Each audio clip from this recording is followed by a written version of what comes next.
I know my letters. Most of them anyway. Very well. The more eyes we have poring over these tomes, the sooner we'll find answers about this.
Careful how you pack that leather.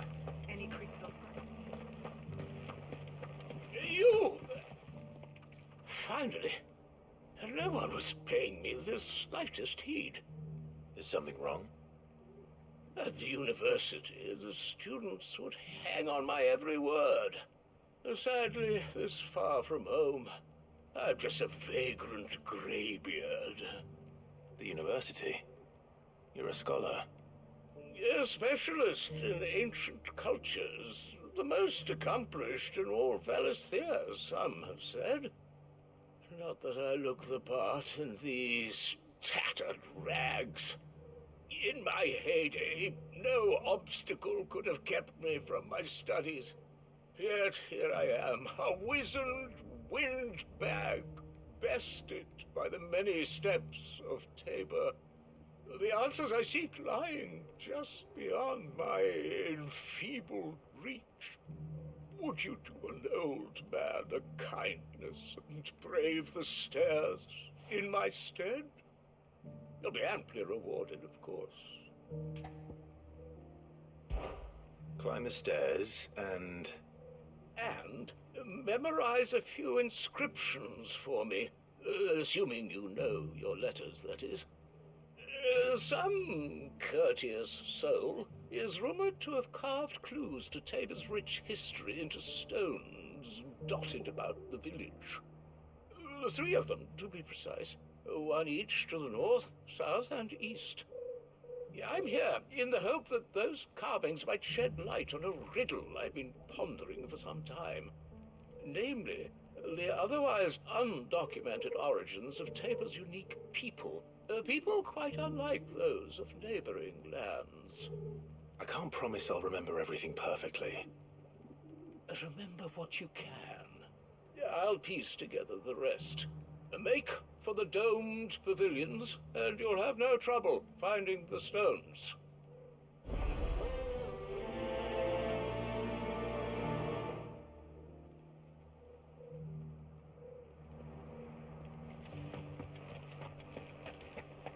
How are those new boots treating you? They're fantastic. Soft as phoenix down, but tough as boiled bone.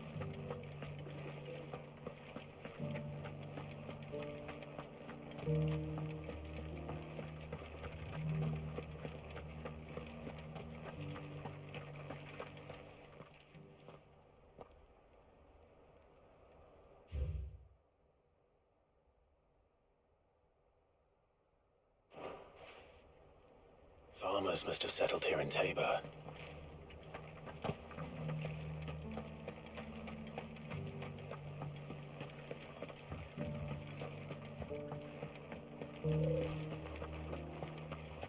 Thank you for the beer, lad, mister.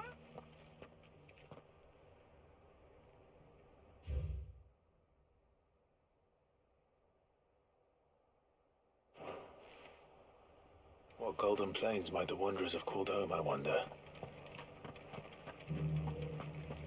Have you noticed the elders? Not a scratch on them.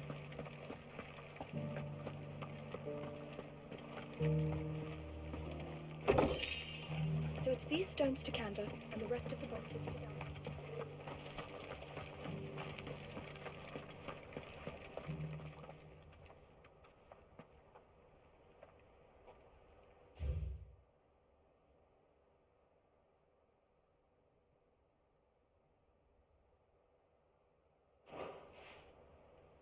No history would be complete without mention of the Mother Crystals. I should speak to the old scholar before I forget everything I've read.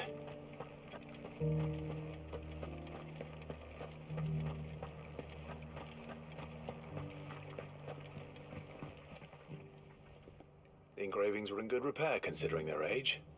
Oh, what that I could have seen for myself. Oh, come, don't tease me now. What did you learn of this place and its people? Let's start with the engraving to the south, shall we? What did it say?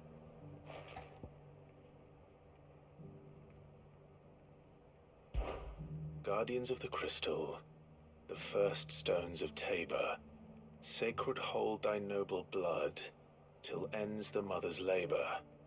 I'm pretty sure that was it. Fascinating. It would seem the founders of this city were descendants of those fallen charged with protecting the Mother Crystals. But whatever could have driven the Guardians so far from their sacred charges, I wonder? The engraving to the north is next, I think.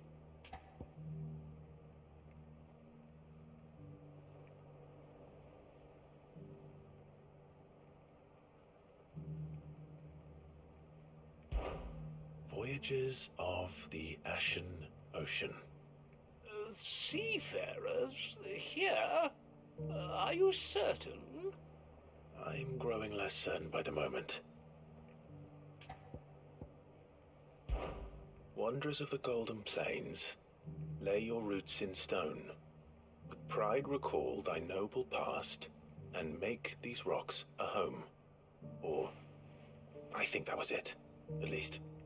No doubt you're right. There are vestiges of nomadic customs in Tabor its guardian roots could never account for. This is proving most enlightening. Now, for the final stone.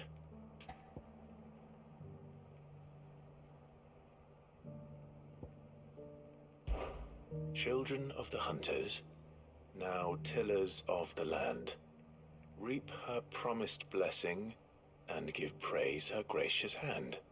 That's all three. And so, we add primitive farmers to Tabor's founding peoples, the final piece of the puzzle.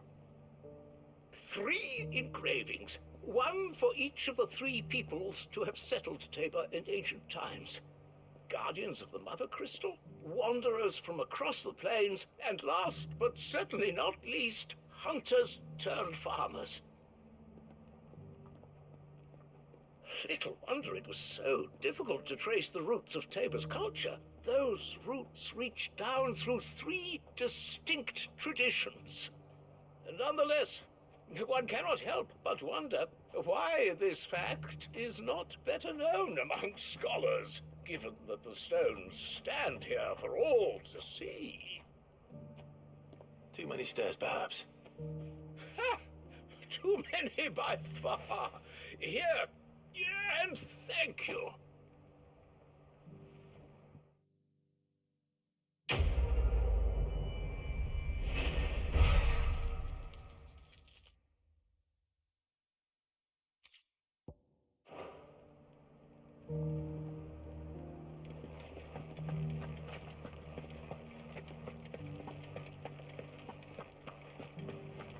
Careful how you pack that leather. Any crystals might just bring down the price.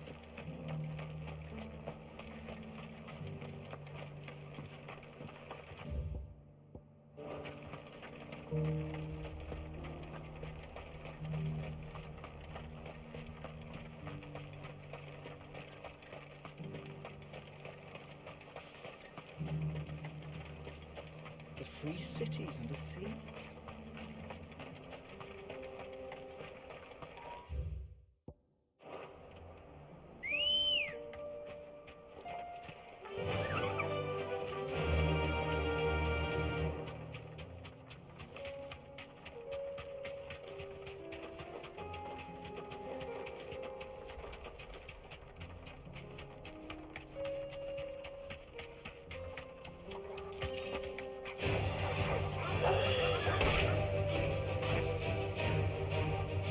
safe.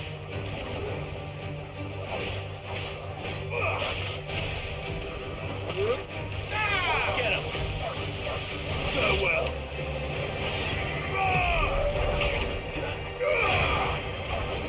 Go to him!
There's still plenty of fight in him yet.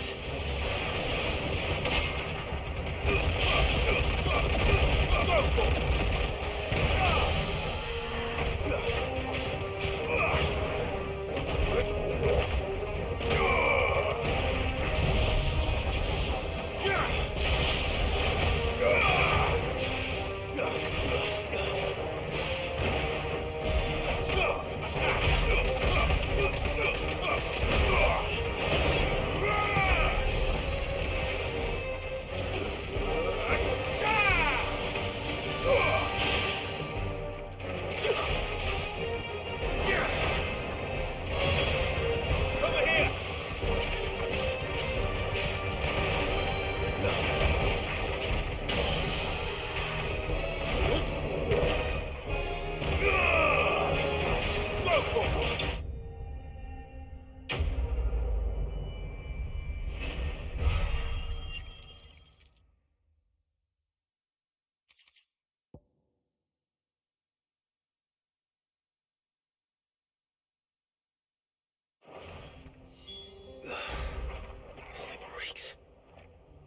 it's off my hands, the better.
Here's your hide, as requested. I worried you might never return. Quickly, let me see it.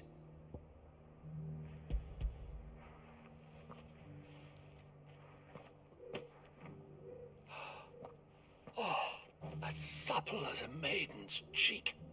Yet as adamant as her virtue. This is everything I had hoped for, and more. Clearly, my trust in you was not misplaced. You must be a hunter of considerable talent to have bested the beast with nary a scratch. Join me as my honored partner. With my means and your might, we shall be as wealthy as the merchant kings of Zemeckis. I don't plan on making a habit of this. I'm busy enough as it is. Very well. Though I believe fate had a hand in our meeting, it would be unbecoming of me to beg. Do not allow me to keep you from being about your business. Here, for the hide.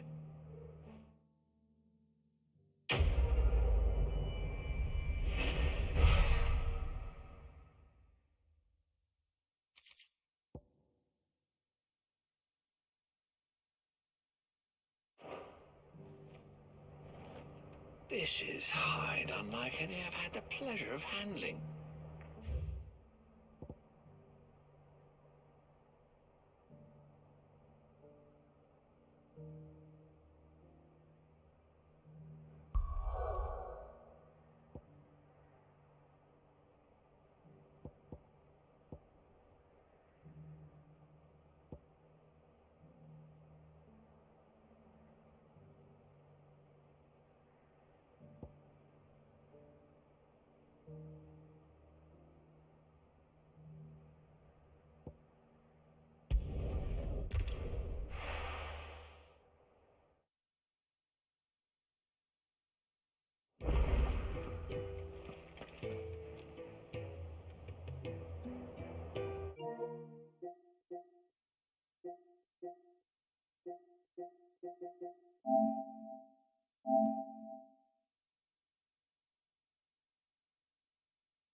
Good day to you, Sid. If we've no crystals to keep the count, the markets in Northreach are as bare as... Are we are to dig a new cellar?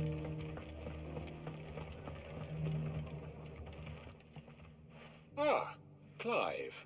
Your timing is exquisite, as always. I have a concern which you may be able to assist me with. Go on. There are whisperings afoot of shadowy figures having been sighted outside the village. Rustlings in the undergrowth, suspicious noises. My people fear that they are being watched. It may be no more than a surfeit of nerves, understandable in the current climate, or it may be the prelude to something altogether more dangerous. Given what I hope you'll forgive me calling your nose for trouble, I wondered if you might investigate. Of course. Excellent. You might begin by speaking with the good citizens of Lostwing. Listen to their tales, and make what you will of them. All right. I will.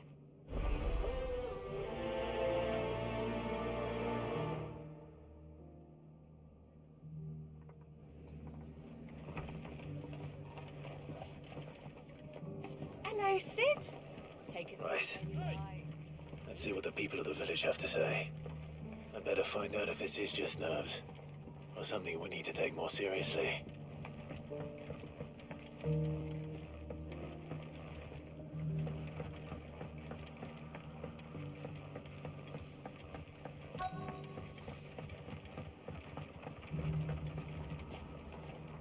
You alright, Sid? Something on your mind? There is actually. Can I ask you something? Quentin tells me people have mentioned shadowy figures out in the woods. Have you noticed anything unusual? Oh, that. No, sorry, can't help you.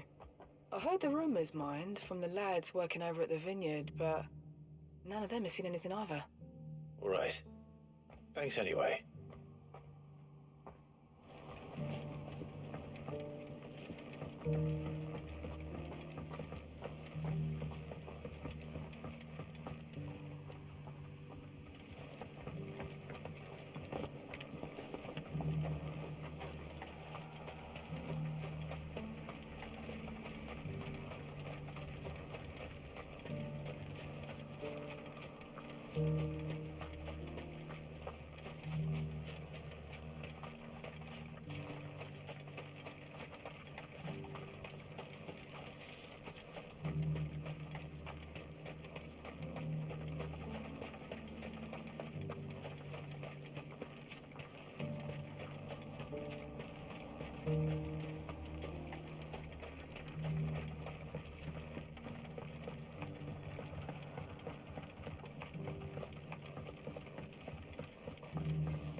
You're quite talented with that.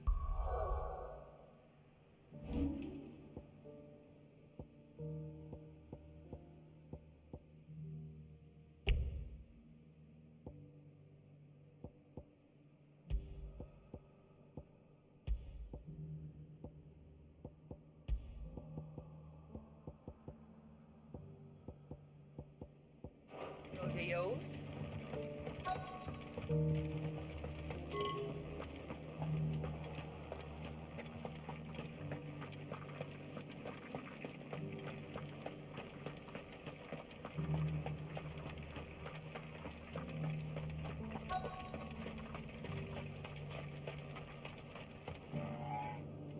Excuse me. Quentin mentioned strange figures having been sighted near the village. Have you seen anything? Nah, not me, Gov. I heard the rumours, though. I'm here most days, right next to the gate, and I ain't seen nothing out of the ordinary. Don't worry. Any shady characters try and slip into town this way, and I'll soon come running. And shouting, most likely. All right. Thank you.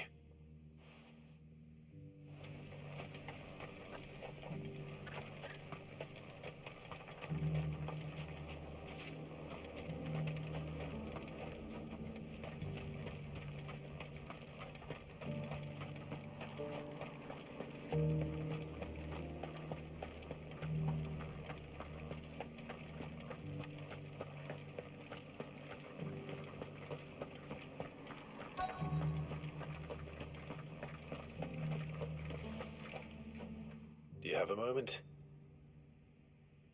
There's talk of suspicious figures in the woods.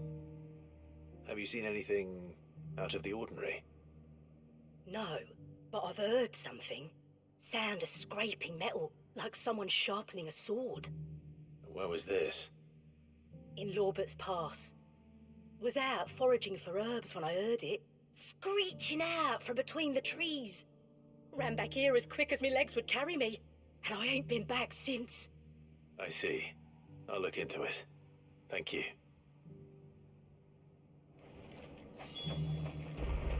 Seems Lorbert's Pass is our best bet then. What do you say, Torgal? Shall we go and investigate?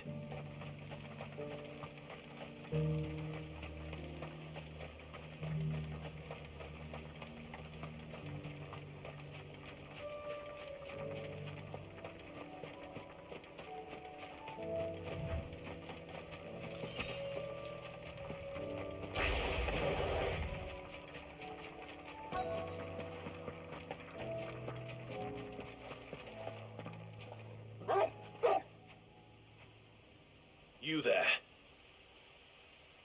Fuck! He's seen us. Get them before they escape! Black Shields. Here. What the hell are you doing here?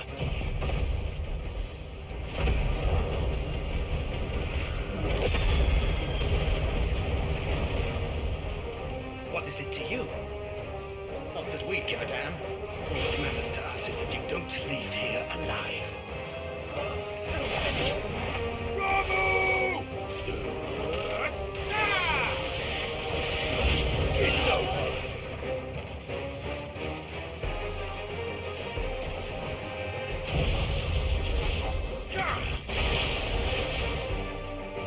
Farewell.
Why were they here?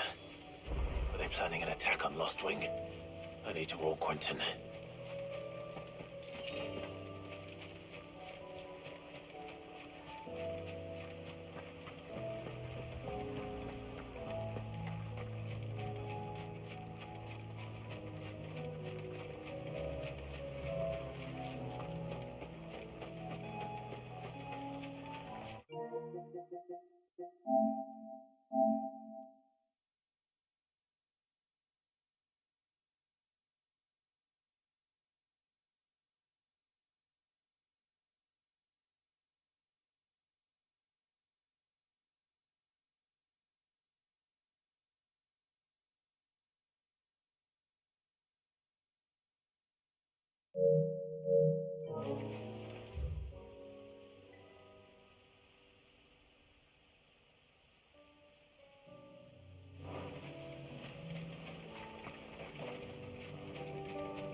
Fly, Ambrosia.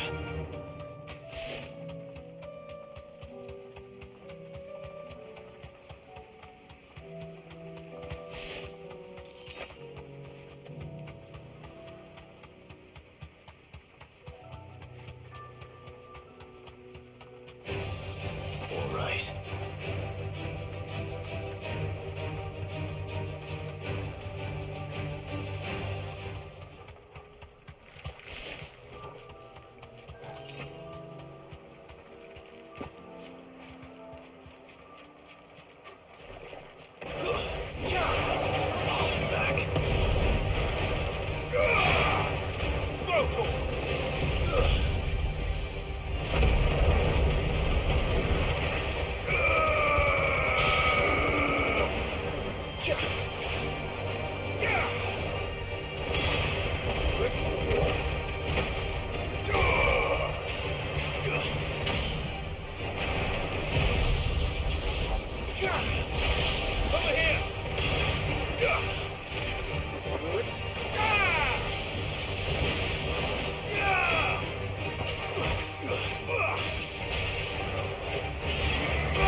Good girl.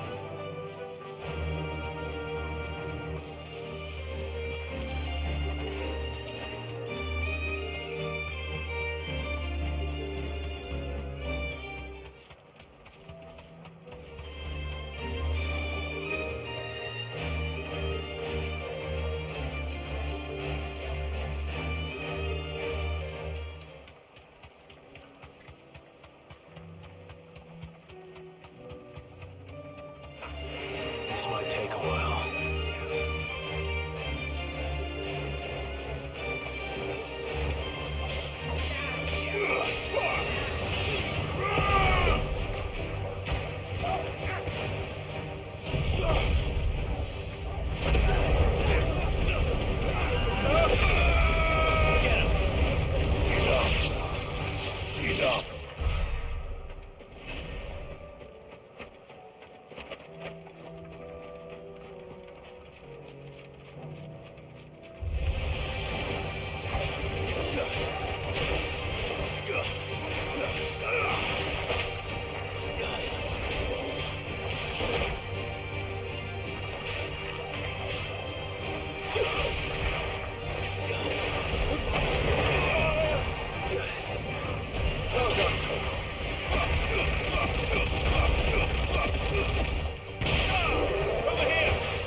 We have nothing since fleeing the Republic.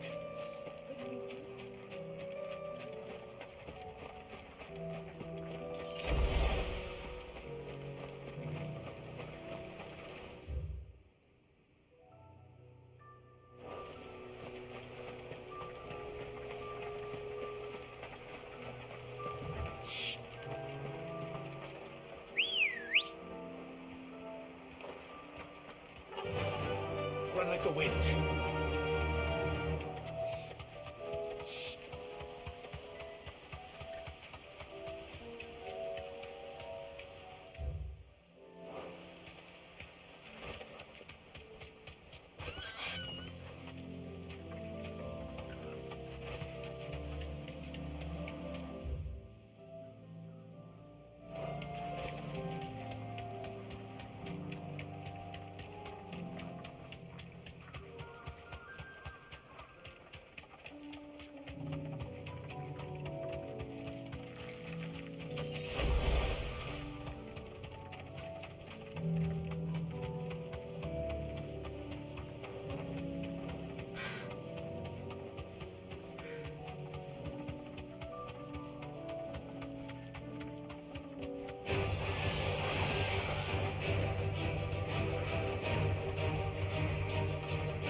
Straight home now.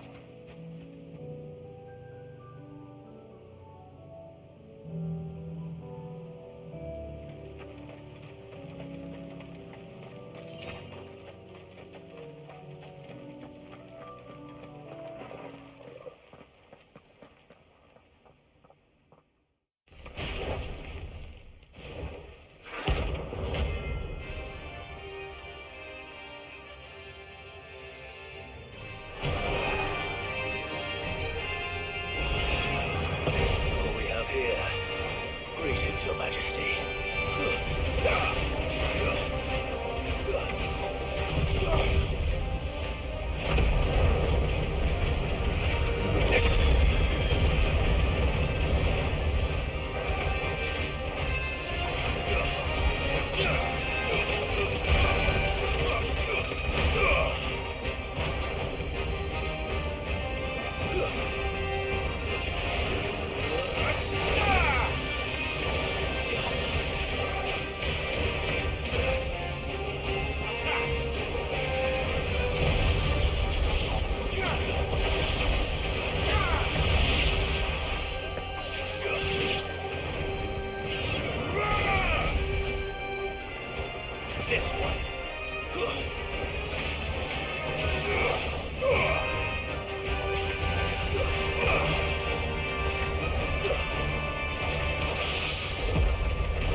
Your reign is over.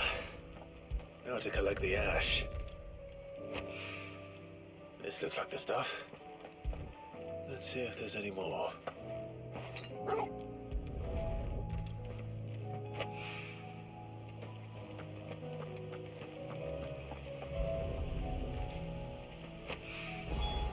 That should do it. If the wine needs more than this, he can fetch it himself.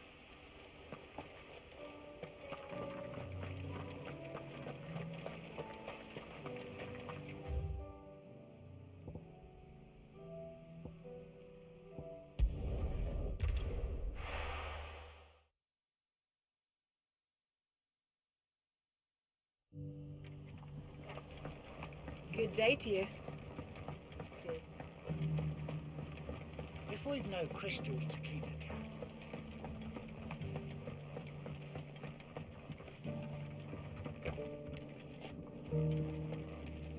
You haven't much, but you're free to look. I trust it's all here. Clive, how goes the hunt for our sinister figures? I found some black shields hiding near Lorbert's Pass. They're gone now. Black Shields. The Empress's former bloodhounds. Though they serve another master now. One who means to root out and destroy both me and those I care for. And it would appear the pack has finally caught the scent of its prey. Damn it all. I had hoped I would have more time than this. More time to prepare. But if we are cornered, we have no choice but to bite back. And bite back we shall. I'm sorry. You're going to need to explain. Who did the Black Shield serve now? And why would that person want you dead? Because I want him dead. Who? The former Lord Chief Justice of Sanbreque. All that I have built here is for him. I don't understand. Why him? Why Lostwing? I suppose it is better that you know the truth. I was a member of the judiciary once. So sickened was I by the injustice of this world, I swore to fight it. And fight it I did in my own small way. I saw more than a few corrupt officials condemned to the very cells into which they had thrown blameless innocents. Men to whom the law was but a scourge to turn against the powerless. And throughout, it was the Lord Chief Justice who backed me, who was my one true ally in the quest to see justice done. So what changed? I discovered that he hunted bearers for sport. I was a fool to think he shared my hatred of venality and vice. His support for me was no more than a facade, a means of ridding himself of his rivals, a mask to hide the rot beneath. I filed suit against him immediately. His response, however, was rather more visceral. He had my entire family slaughtered, and he faced no punishment whatsoever. I lost everything. My loved ones, my livelihood, my position, the faith I had once held that any modicum of justice might be achieved through the courts. So I set about enacting my own. I tracked down every soul who served him, and slit their throats myself. But the man himself proved an altogether more difficult target. With money and power come protection, and so I saw that I would need an army of my own. I came here to Lostwing and began recruiting like-minded individuals. And everyone here knows this is why you do what you do. Of course. They too have lost loved ones to the bearer hunts. Seen faultless friends sent to the gallows to spare the guilty. All under the watchful eye of the Lord Chief Justice. Our wounds are the same. And our cause is the same. We are comrades. And our revenge is already in motion. We know where he hides, how numerous and well-trained his guard. What we did not know until now, however, was that his plans may already be in motion too. Quentin. Our time is short. He may move against us at any moment, unless we move against him first. My friends and comrades, it begins. Make ready for war.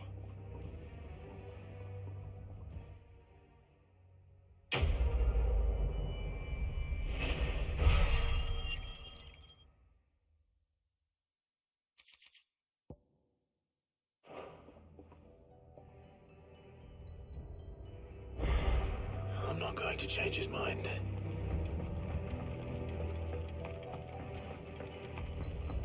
You know what you have to do. I won't let you down. Clive, I fear that I must bid you farewell. As you know, our time grows short. The Lord Chief Justice's vultures are circling. We must strike now. Before we part, I want you to know that, though I may not always have been your most vocal ally, I trust you, as I trusted your predecessor. Thank you. I appreciate the sentiment, and I understand more than anyone how you feel. But is revenge really the answer? It is the one I found, and it is all that I have lived for since that day. But what of Lostwing? everything you've built. I built Lostwing to achieve this aim. Once it is done, the village will have served its purpose. My comrades and I are sure of our cause, and we shall fight to the last, come what may. But there are those among us who cannot fight. Children, the elderly, bearers afflicted by the curse. I would place Lostwing in their hands, if I thought it would do them any good. But a village home only to the frail and the infirm is not likely to stay a safe haven for long. And so, Clive, I find myself turning to you once more. Will you take them to your hideaway, that they might live even should Lostwing die? I will. Thank you. I will not have it said that I did not see to the well-being of those who rallied to my cause. The people I speak of have withdrawn to Gotan's Bales, away from danger in case the Black Shields strike. Understood. I'll make sure they get to the hideaway safely. Then the last of my preparations are complete. Fare you well, Clive. And may Griga guide us. All of us.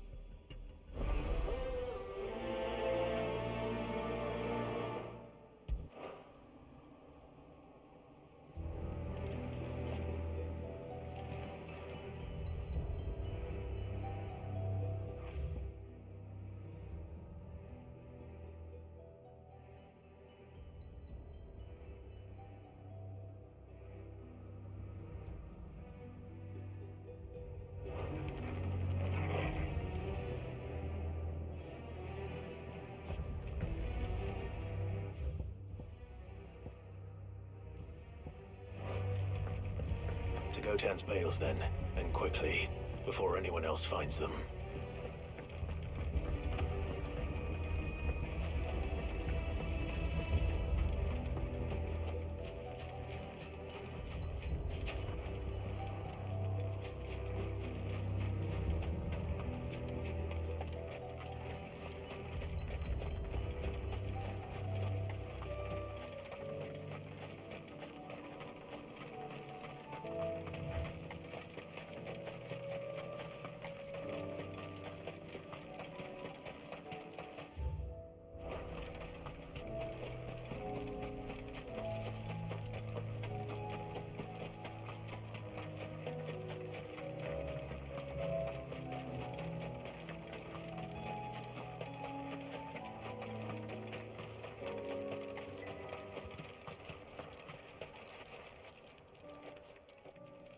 Everyone, Quinton has asked that you come with me. He can no longer guarantee your protection, but I can. There's a safe place I can take you to.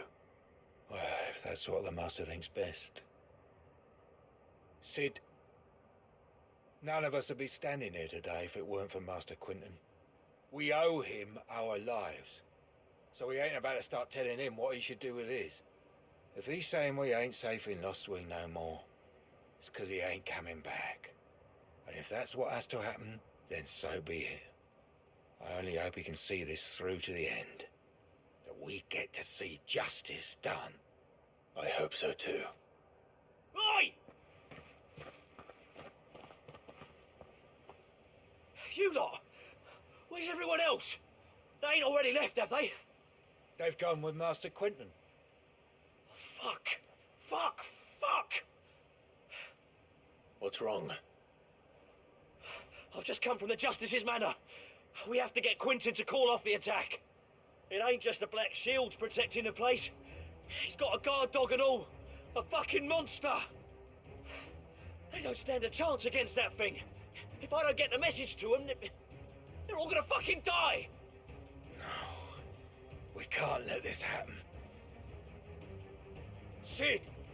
Don't worry about us. You've got to catch up with him. We can't let Quinton die before that bastard does. All right. I'll do what I can. Where is this manor? It's way over to the east, through the woods. Heavenhall, he calls it. Promise us, Sid. Promise us you'll do what you can.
were ghosts at the gates not days ago.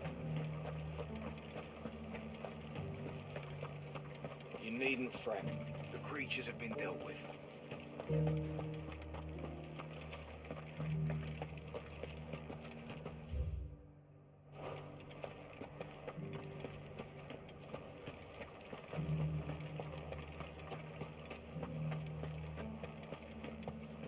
Those things I said before. So many were injured.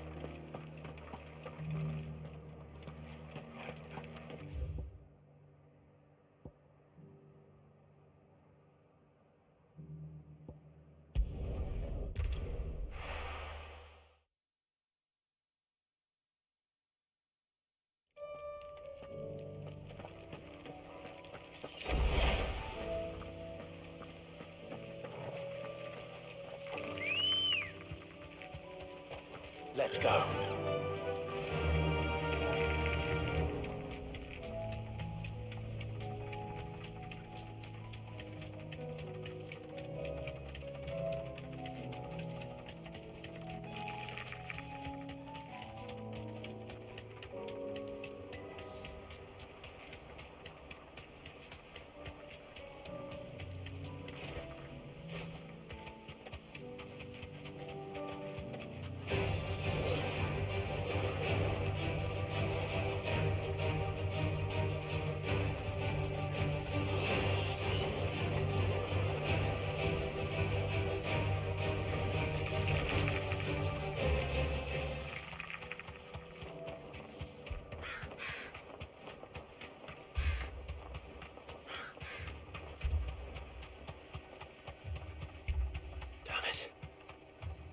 Don't tell me I'm too late.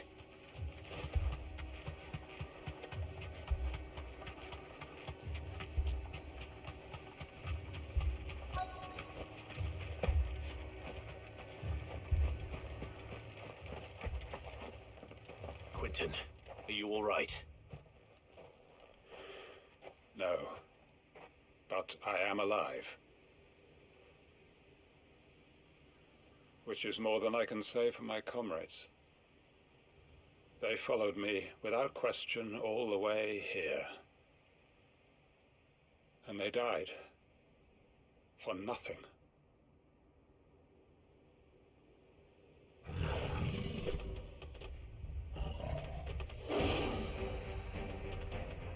This must be the guard dog.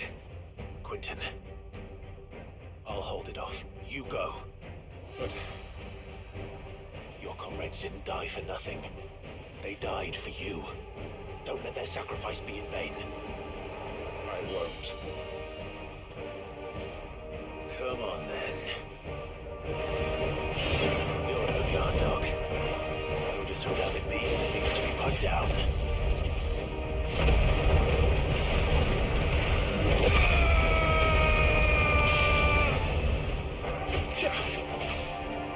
Yeah, this one.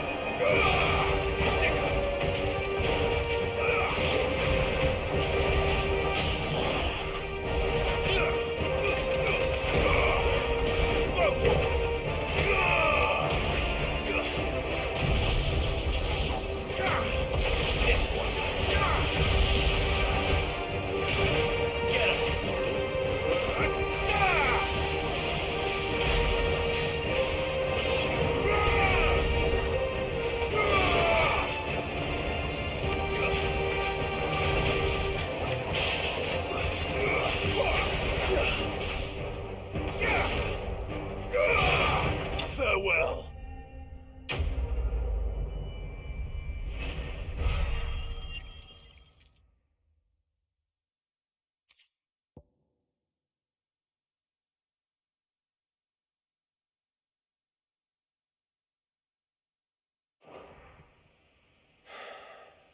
If only we'd arrived earlier.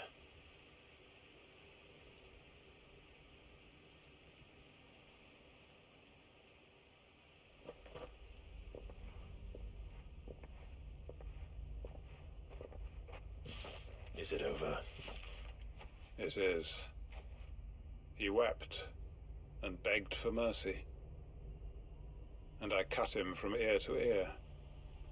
Just as I dreamed of doing all these years. All my plans. Building a haven in Lostwing. Freeing bearers from their chains and recruiting them to my cause. It was all for this. But what is this? Justice? My faithful comrades. All those lives lost. So that I might take another. Quentin. Master Quinton! Oh, thank Grieger you're safe. You're alive. And so are you. I'm so sorry. I tried to warn you about that thing. And I hate to say it, but there's more bad news. It's Lostwing. It's been flooded. What?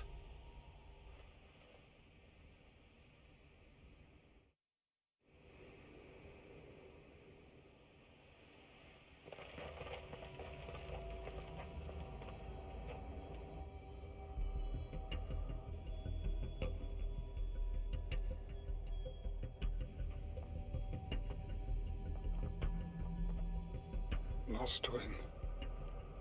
My Lostwing. And look who's here. They must have stolen in after we left, just before the flood struck. What if there are still people in there? Don't be a fool!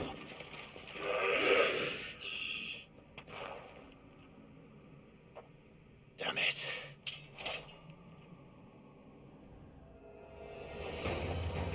Richard's not going to last long in there. Come on, Torgal. We need to make this quick.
I need to get back to Quentin.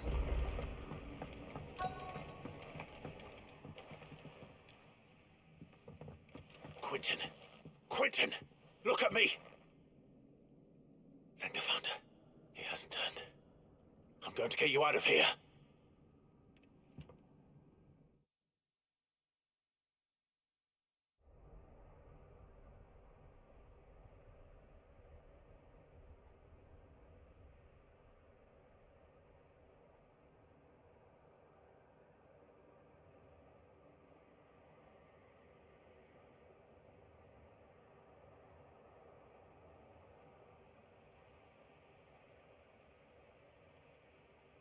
Welcome back to the land of the living. Is Lostwing? The flood has filled the valley. I see. Then all is at an end. A strange way to achieve one's life's ambition. No, Master Quentin. Save your strength. Why?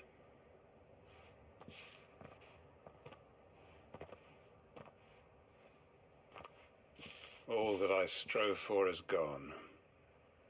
Only emptiness remains. I have nothing left to live for. What the heck are you on about? You've got us, ain't you? Don't try telling me you only freed us so you could get revenge. We're more than that to you, and we all know it. I thought you weren't coming back. But I prayed, and you did. There's got to be a reason for that, right? Can't we just go back to how it was? You know, you looking after us all. Your work ain't over yet, Master Quentin. We believed that you were the right man to lead us, and we still do. Your village may be lost, but it seems your people aren't, so long as you remain to guide them. But why? After what why would anyone follow me? 'Cause we're family, aren't we? Family? Yeah, and all our comrades who went with you, they felt the same. Lostwing weren't just a village. It was all of us. It was. And as long as we're still here, it is too. We can start again. Build a new Lostwing, right here in the Bales.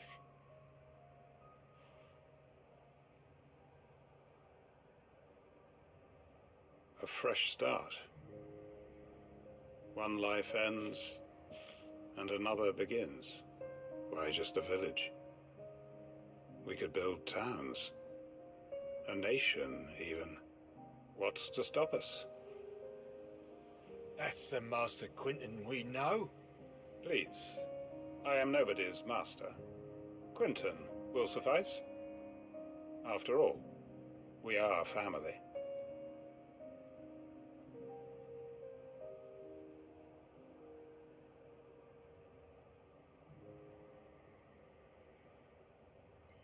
Permit me to withdraw my request. I will no longer be needing your help in looking after my people. I'll pretend you never asked. But you must be rewarded for your efforts on our behalf. You saved my life twice over. And more besides. A bottle or two of your finest red will suffice. Of course. Nothing but the best. And I have a feeling that this year's vintage will be the finest yet. If you don't mind waiting, that is. I look forward to it.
Clive. Just the man I was hoping to see. Oh? And why is that? You remember how some of Sir Wade's guardians took up residence here after the Akashic attacked? Well, now the rest have come to join him. Seems their barracks in the Lazarus have been lost to an ether flood. Now, I don't mind having a few more brave boys around to keep them animals at bay. I ain't daft after all. But we ain't got nowhere for 'em to bed down. Poor buggers are having to make do with haylofts and chocobo pens. I'd build 'em a new barracks here if I could. But where would I put 'em? There just ain't enough room up here on the rock. Which leaves us in a bit of a pickle. The people we're counting on to keep us safe are living like beggars. I see. And it isn't just that lot. There's bears to think about too. There's been more and more of them turning up lately, coming from all over looking for safe haven.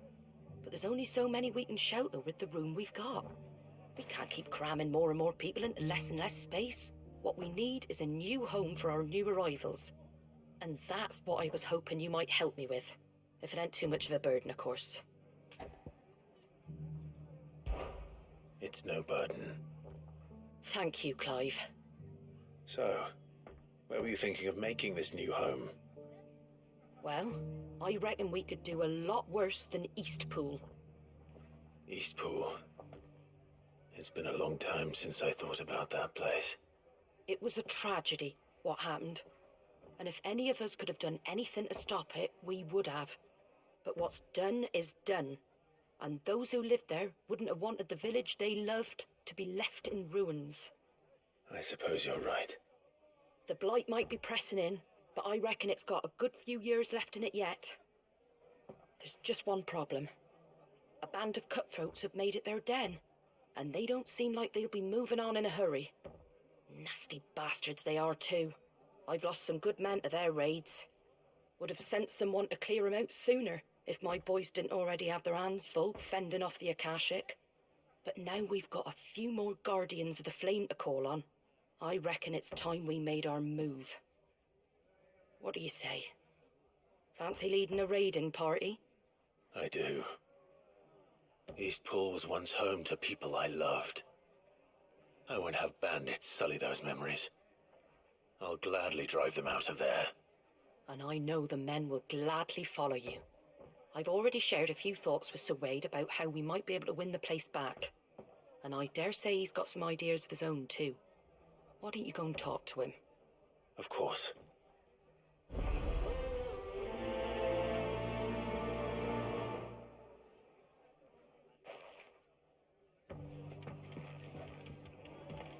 All right, Sir Wade.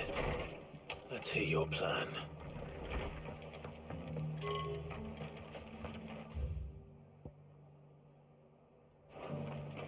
I'm all for making this town a welcoming place.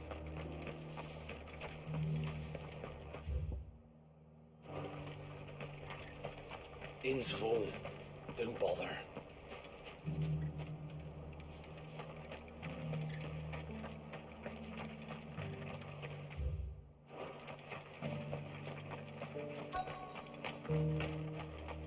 It doesn't still hurt, does it?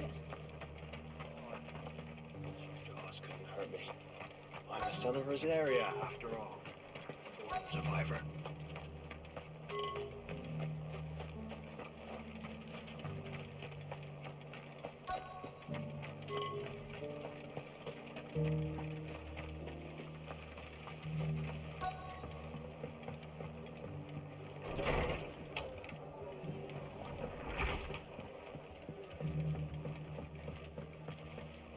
My lord Marquis, it is you.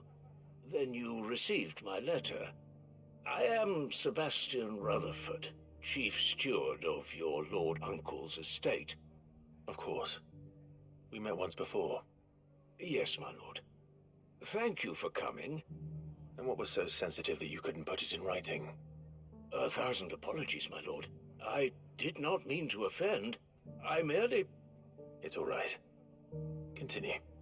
I am here at Martha's Rest, at the behest of your lord uncle, tasked with learning what I am able of the realm's current state of affairs.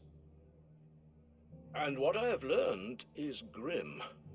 The fall of the Mother Crystals has left Storm in a state of utter disarray. The subsequent darkening of the heavens has only made things worse. Akashic attacks, once unthinkable, are now commonplace. The gears of governance have ground to a halt, and without a steady hand on the tiller, the realm threatens to drift into utter chaos. Your Lord Uncle, however, believes there is a way to avoid this fate, and is determined to see it set in motion. That sounds like quite the undertaking. It is. Hence my having enlisted the aid of several colleagues serving the 7 high houses. Alas, I have lost contact with 2 of those colleagues already. They are both able-bodied and trained in the sword, yet in these dark times even that may not prove sufficient to keep a man safe on the road.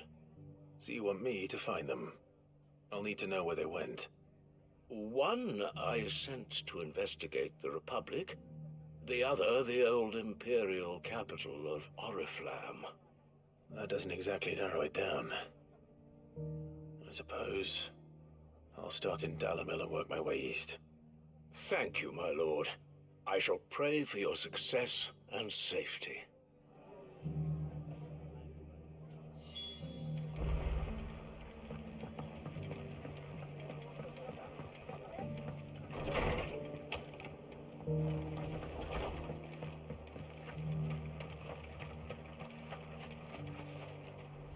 So Wade, it's good to see you well.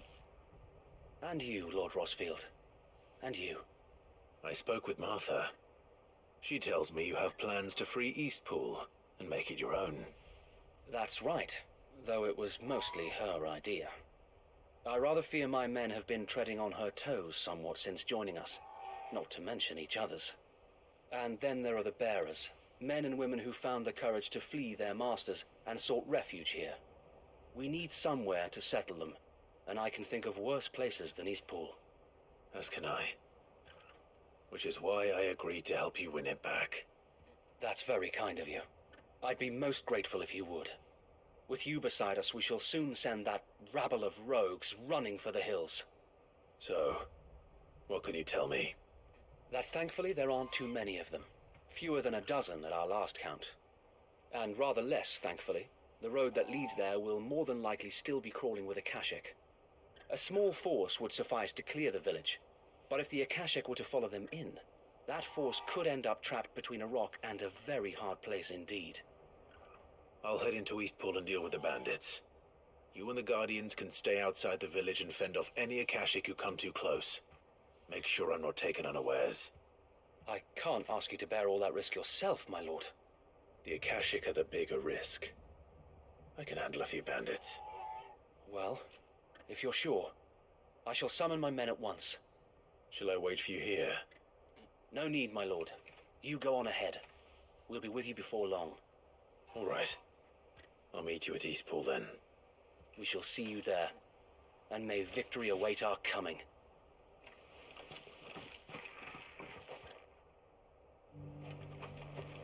Inn's full. Don't bother.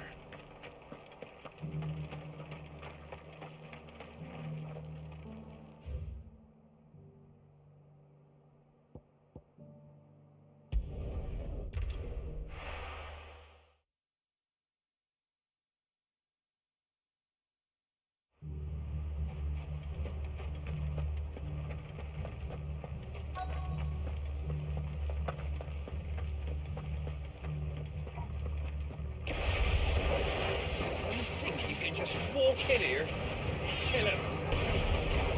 You will leave Eastpool now, or face the consequences.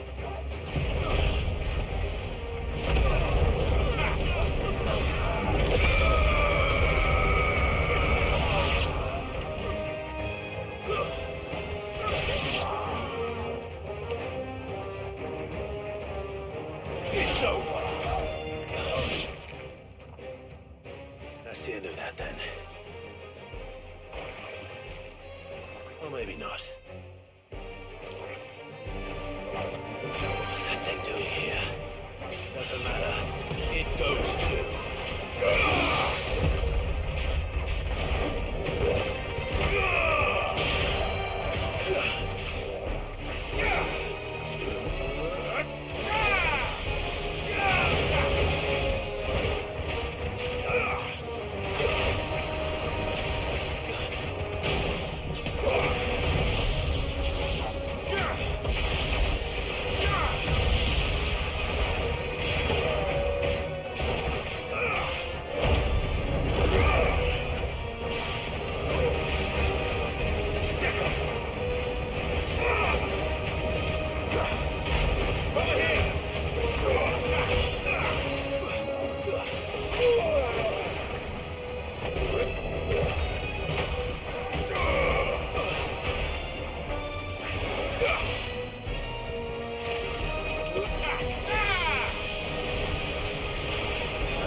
Any more surprises?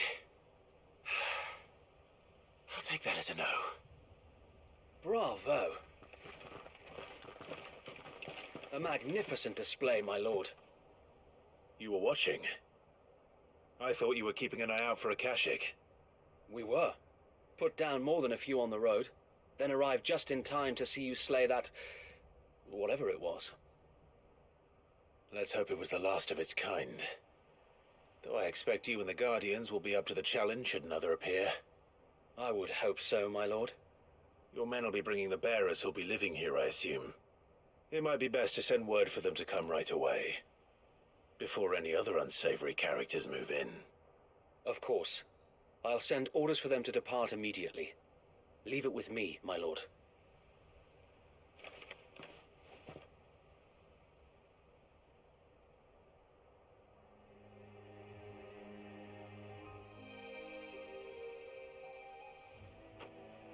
Home. Without masters. No. We're the masters now. Our lives are our own at last. That's all of them. And not a single Akashak in sight.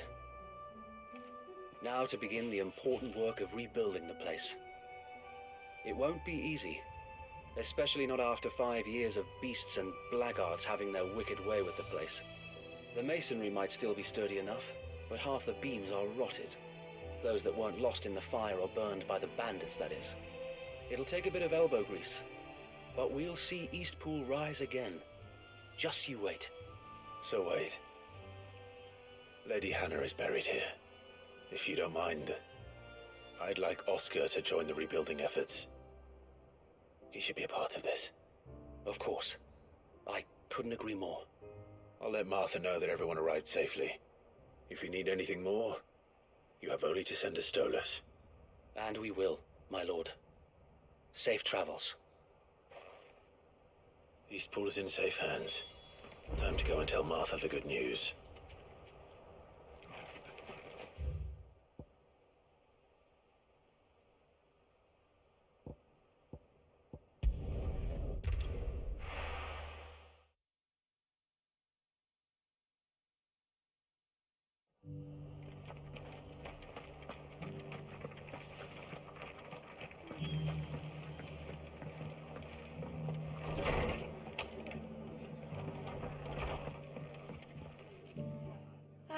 There you are. All went well then.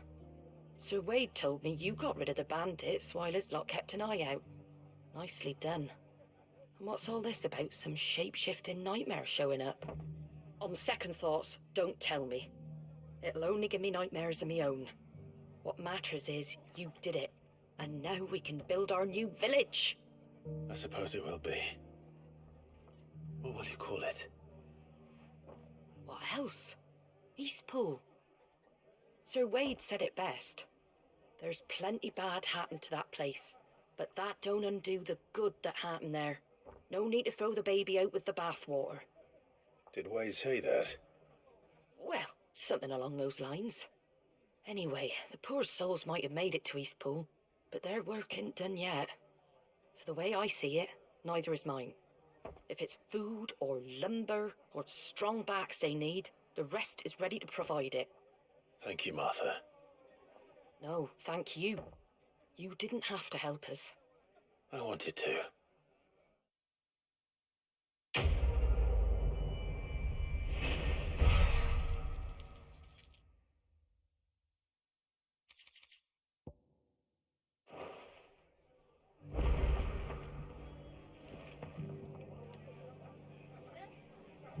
Clive, we weren't expecting you. I wasn't expecting to be here, but it seems we still owe you a considerable amount of coin for your help with our rebuilding efforts. And though I doubt it's what you were expecting, we were hoping you'd take this as payment.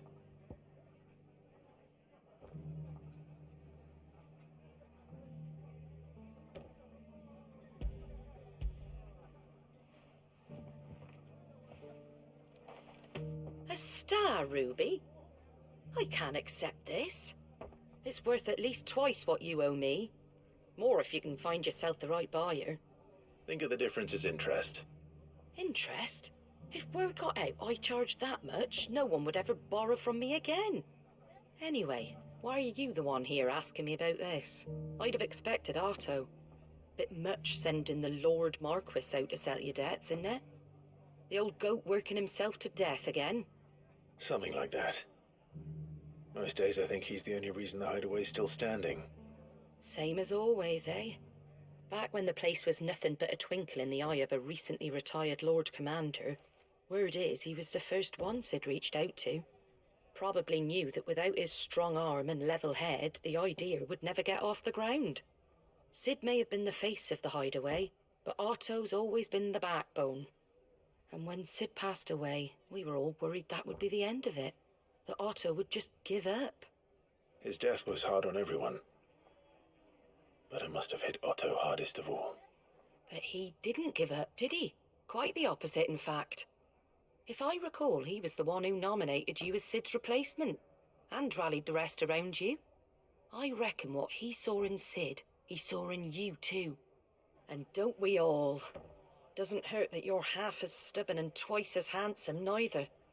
That, and you keep good company.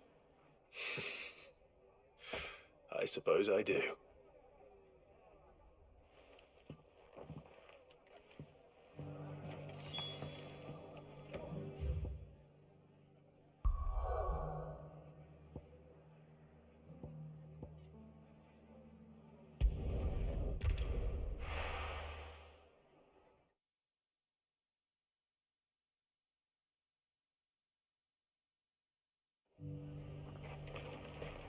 Nothing like a little unrest.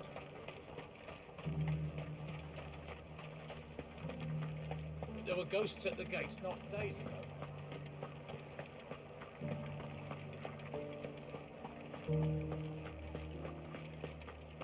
Those things I said before.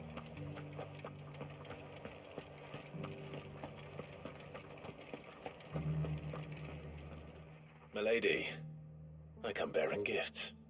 Gifts? Whatever is the occasion.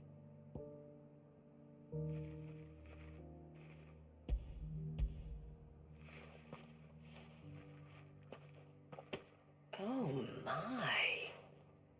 Clive, you really have outdone yourself. Otto asked me to give it to you. To settle the hideaway's debt with the Veil. And to compensate you for the time it took us to do so. You disappoint me, Clive. I thought you might finally be warming to me. Tell Otto he can keep his baubles. I tried to tell him as much the first time around. The man owes me nothing. nor does the Hideaway. My contribution to the restoration effort was made freely and willingly. It was the least I could do. You once told me Sid did you a kindness. I'd like to do the same. Please, accept it. For my sake. And for Otto's. For all of us. For all you've done. It is rather fetching, isn't it? Very well. Otto is lucky to have you, Clive. I doubt anything could ever replace his son. But you and the others at the Hideaway are the closest thing he has to family. Otto had a son. Long ago, yes. Sid told me Otto lost him when he was just a boy, and blamed himself for not being able to stop it. I don't know how it happened, whether there was anything he could have done, but it was clear that it weighed heavily on him. I didn't know. How could you have? I doubt anyone did. Besides Sid, I've never met a man more keen to bear his sorrows in stoic silence. An ill habit, given that both have always been surrounded by friends desperate to help them. I'm beginning to see that.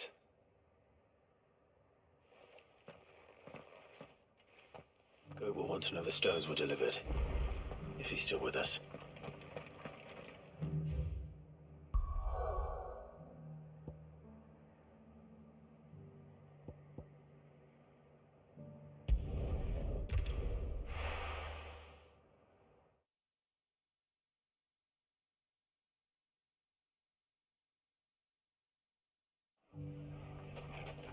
It's not going to be easy finding one man in an entire republic. Let's hope someone here has seen something. Mummy? The gentlemen of the town guard are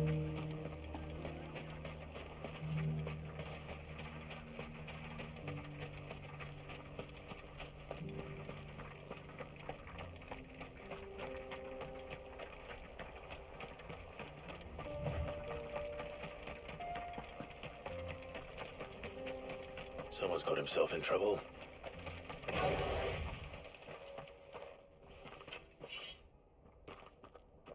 I don't see your master here, so you can start by giving us all the coppers in your purse.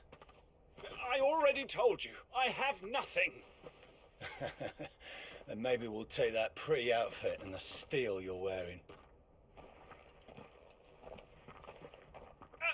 Please! These men are trying to rob me! I'll deal with this. Thank you. You that one's master, then?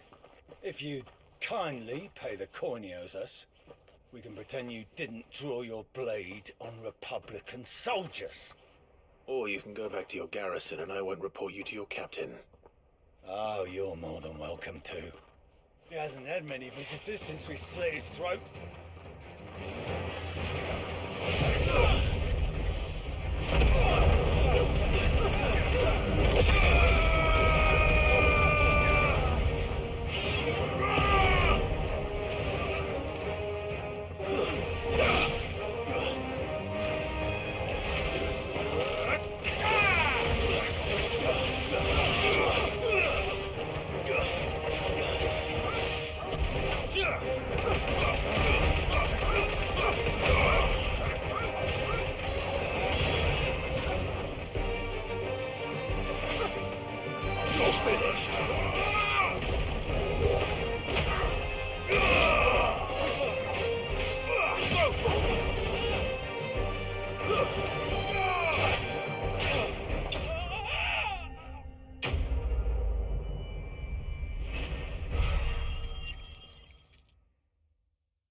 I'd expect as much from Hugo's faithful, but these were men of the fist.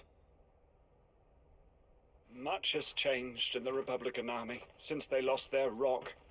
You've seen this kind of thing before, then? Many times. I was sent here to observe the situation. You're one of Rutherford's men. He sent me to look for you. Well, then you have my thanks. I fancy I could defend myself against one, perhaps two, but a whole regiment. I arrived in Dalimil several days ago, but when I called upon the captain of the local garrison to make inquiries, his men confiscated my effects and locked me in a cell. The captain is no more, and his men make the rules now. Fortunately, I was able to bribe my way free, only to be stopped again by those soldiers you so kindly dispatched. What of the Fist Central Command? Surely they wouldn't allow such lawlessness amongst their ranks. I would imagine they are unaware of it. Most of the army has fallen back to the capital and hunkered down behind her walls. Those who weren't recalled now rule the fringes unchecked, answering to no one but themselves. Then it's worse than we imagined. You should return to Rosaria. It's not safe here. I'll find a caravan heading north. You won't mind if I borrow one of these soldiers' coin purses?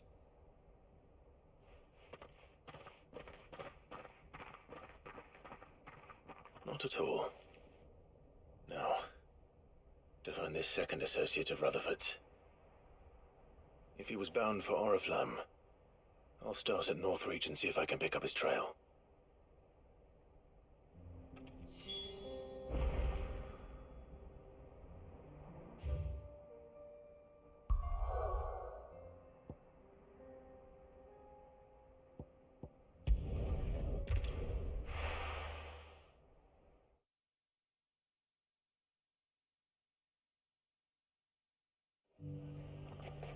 There's a lot of road between here and the capital.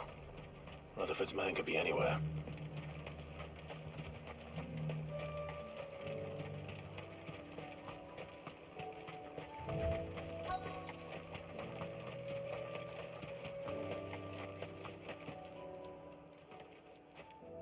What happened here? If you're with the others, they've already relieved me of my belongings. I'm not. I'm looking for someone who was sent here by a man named Rutherford. Then you found him. I'm Alistair Rockford, attendant to the Lady Ariane of House Wellesley. Of the 7 high houses of Rosaria. It's been a long time since last I saw my great-aunt. Is she well? My Lord Marquis? Yes. Yes, she is. The Lady Dowager has granted me leave to assist your Uncle Stuart. I was on my way back from the old capital when I saw some villagers being robbed on the road here. Bandits? They looked more like field hands, but it didn't matter in the end. I did what I could to help the victims, but all it earned me was a pummel to the temple. Which way did they go? South, toward the gate. All right.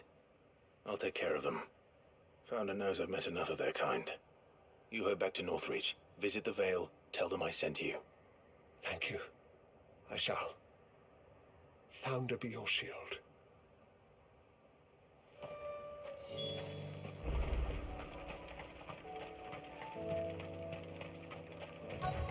They just couldn't resist, could they?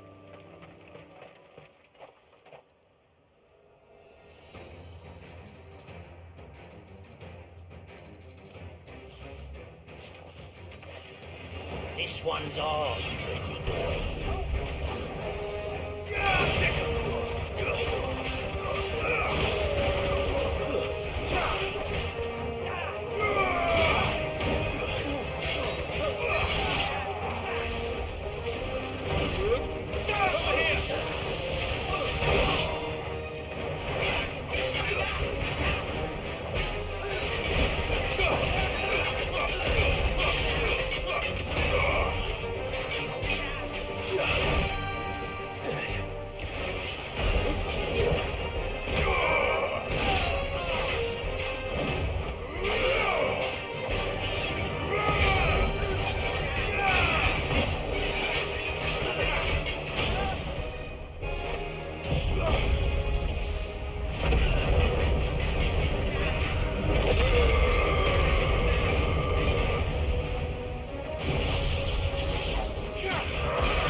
for the town while you can.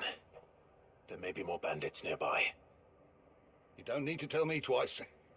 Many thanks, traveler. This looks to be all of them. I thought I told you to make for the Vale. And stand by as ill might befall the heir to the ducal throne.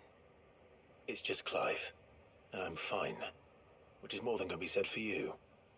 I will survive. Strange that the garrison wouldn't intervene in such a brazen attack so close to their gates. The garrison have their hands full inside the city. Some days they don't even send out patrols. There are few hands left to work the fields, and even fewer to transport the grain. The market stalls are nearly bare, and the price for what remains is exorbitant. It's not uncommon to see a fight break out over a crust of bread. When I said the ones who attacked me didn't have the look of bandits, I meant it. They were probably just desperate. Rockford, listen to me. If you are to continue your investigation, you first need to seek the attention of a healer. Of course. I shall return to Northreach right away.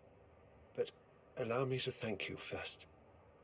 Had you not happened along, Don't thank me. Thank Rutherford. It was he who sent me. I suppose he'll be wondering where I've got to. I shall send a Bastolus as soon as I'm able. Good day.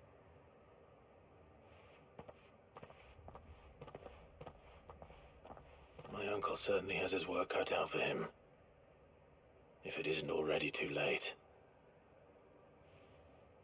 I should go and tell Rutherford that his colleagues are still in one piece.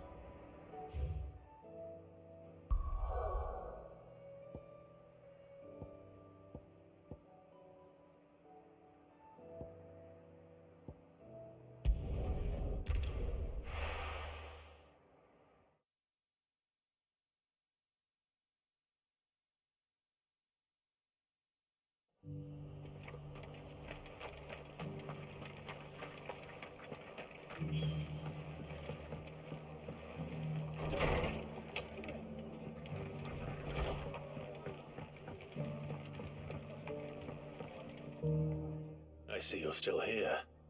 The Rest's location affords a constant flow of traders, and with it, a constant flow of information. Speaking of which, I received word from both my associates. They have resumed their investigations, thanks to you. I only happened to be in the right place at the right time. They both seem to think the realm's prospects rather grim. I am afraid that grim would be putting it lightly. Storm is in crisis, and if we are to free her, we must work quickly. And we must work together. Such is your Lord Uncle's wish. As it is mine.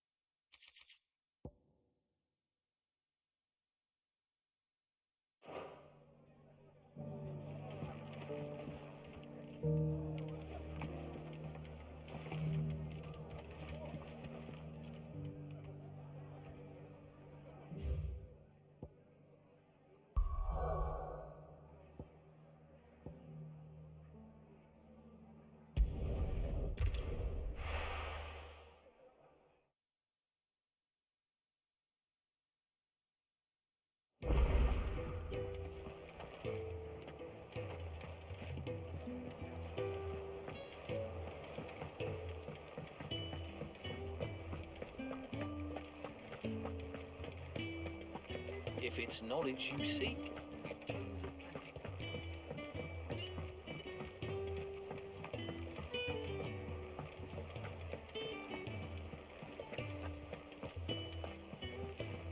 Paul said it was an army of Akashic.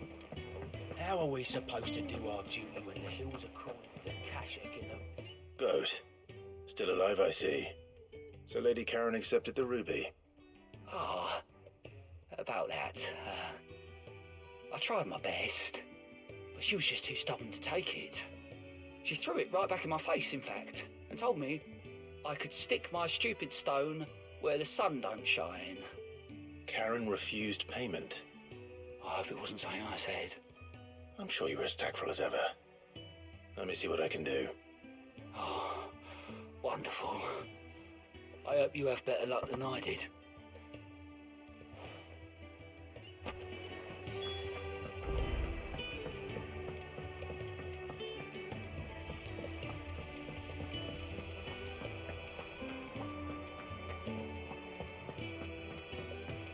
If Amber and the Lazarus are gone, do you think Lid's ship will ever sail?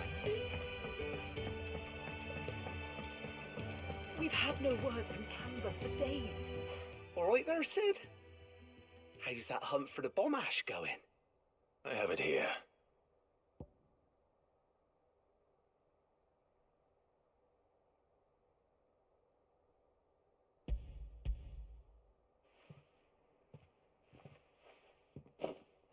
That's the stuff.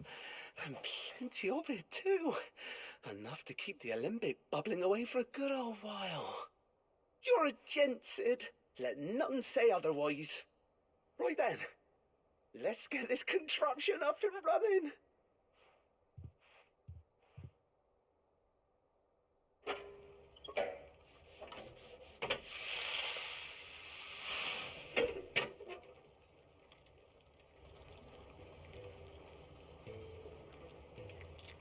There we have it.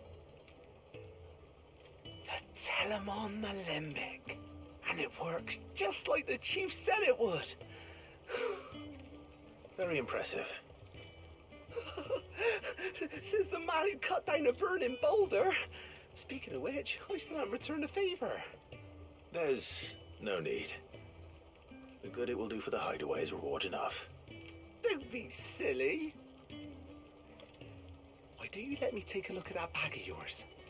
The one you keep your potions in. Reckon I could work some magic on that. What kind of magic? Well, we happen to have isolated a substance in our test run of the Alembic that I reckon will make even the toughest leather supple as anything. Thought we might use it to breathe new life into old boots and the like. Save the hideaway a few gil. But I reckon if we slap a bit on your bag, it'll loosen it up enough for you to squeeze in a bottle or two more. Well, it can't hurt to try, I suppose. That's the spirit. Leave it with me. I'll only be a mo.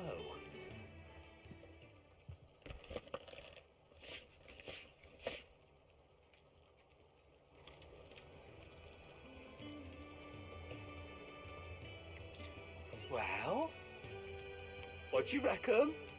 It certainly feels more flexible. Right? Told you.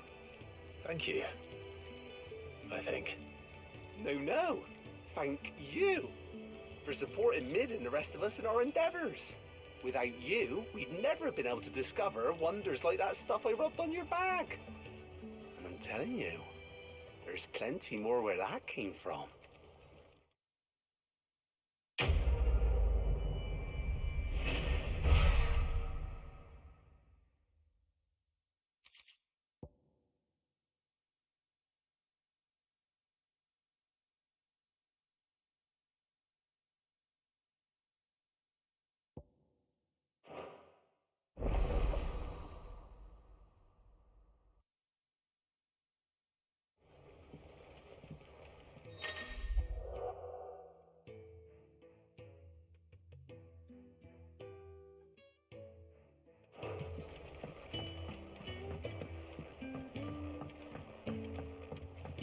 Do you think Lid's ship will ever sail? Miss Shirley, how can we let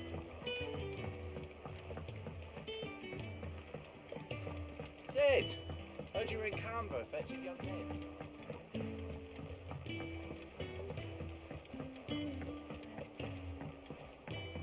He's a surly soaker. Who cares if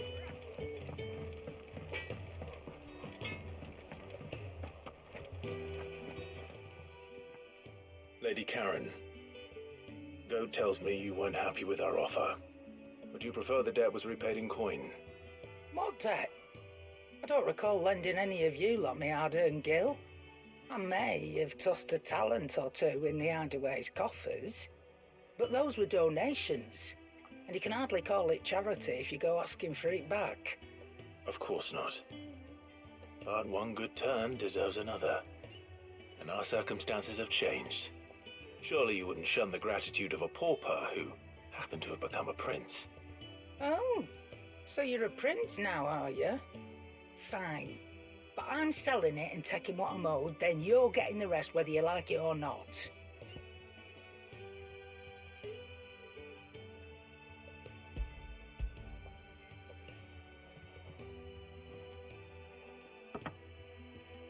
Where'd you even get this? A decent trader might nab 1,000 talents for a star ruby. A canny one, meanwhile, might claim it were nicked from the belt of Sid the Outlaw himself and ask twice as much. Might be I already have a buyer in mind. Might be you even know her. The fine continental maid whose beauty's only eclipsed by a guile in commerce. You wouldn't mind, would you? Not at all. Just be sure to tell her that it's always a pleasure doing business.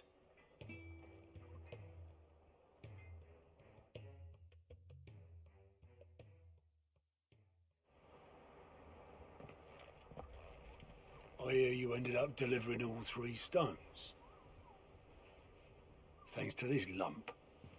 I sometimes wonder what I pay you for. Speaking of which, I still haven't been paid last month's wages. Oh, so you remember what's owed to you then? Get your ass behind that disc of yours and don't get up before those ledgers are square. Right away.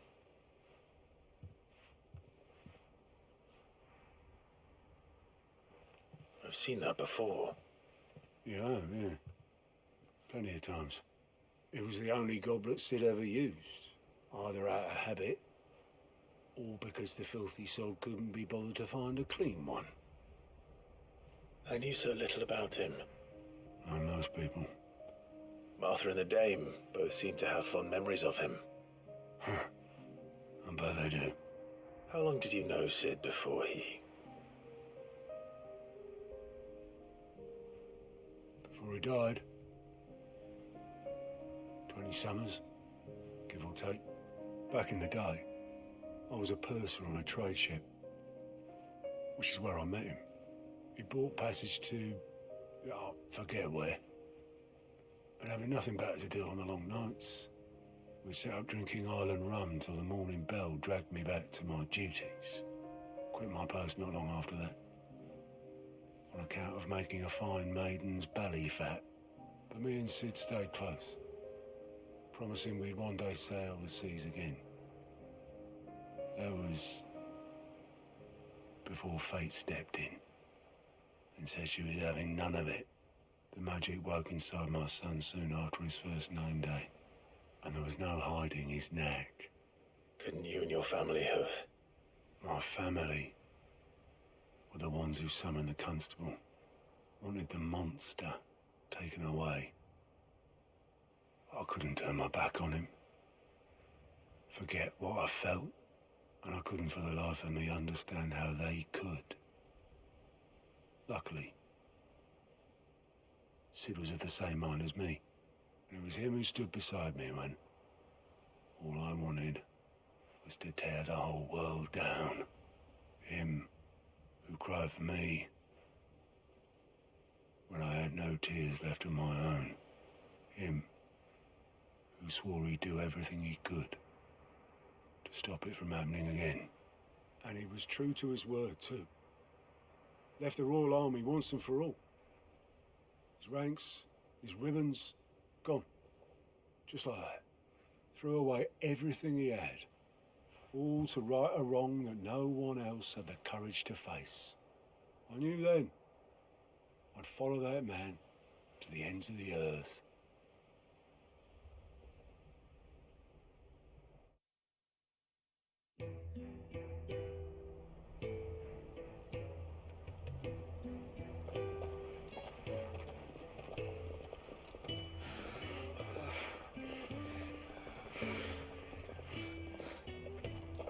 was always too clever for his own good, was Sid.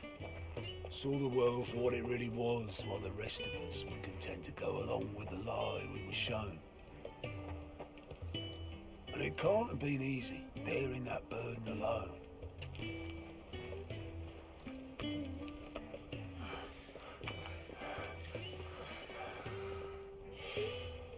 But he didn't let it stop him. He never lost faith in what he believed was right. And that gave us faith in him. Faith he'd steer us true.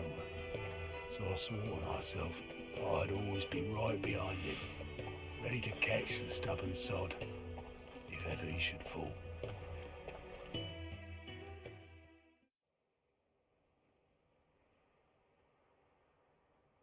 But I couldn't even do that.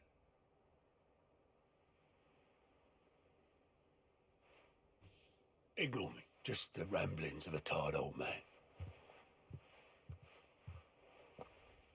Leave that lot. I'll tidy it up in a bit.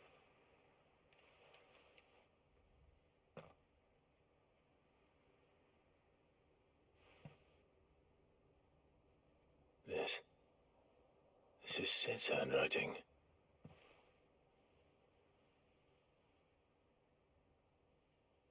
Dear Otto. I may be drunk, but I wanted you to know this place would be fucked without you. Love you, you grumpy old sod.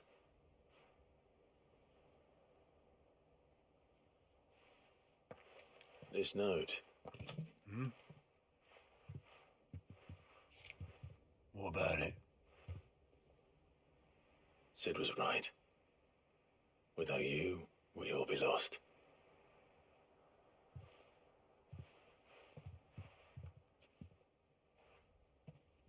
He should have bloody well said so then. Just once. Before he went. But then, why would he? Him, or anyone? I'd only have told him to piss off.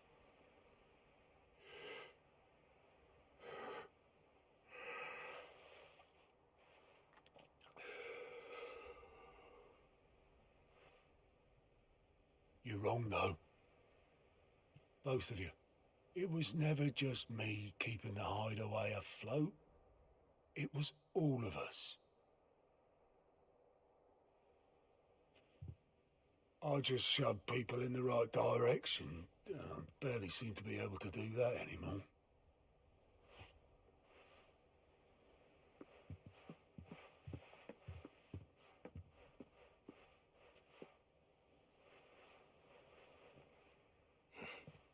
Would you rather go at the helm? Well, maybe I've got a few more years left in me.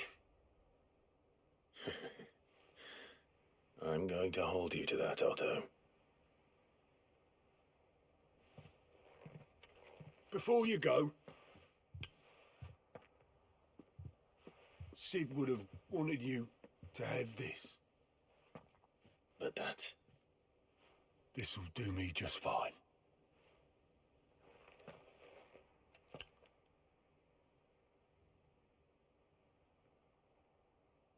Thanks for the ray of sunshine. I'll see if I can't pay you back. Already have.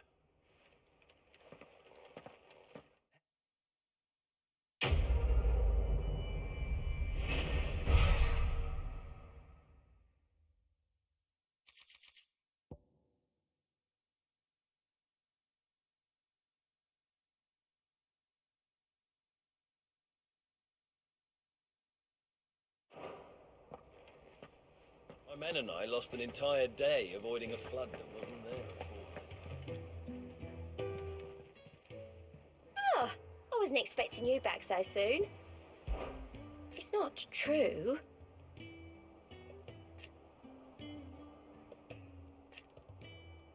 We've lost so much already. Come to claim your just desserts?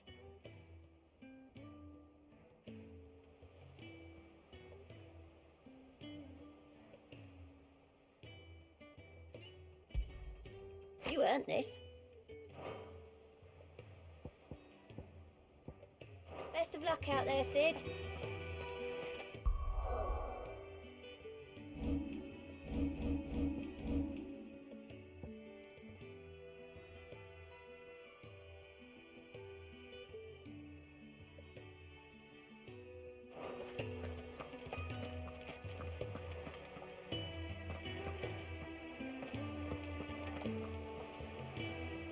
Clive? If you're here, where the hell is everyone else? Don't tell me. They're all right. But it's a long story.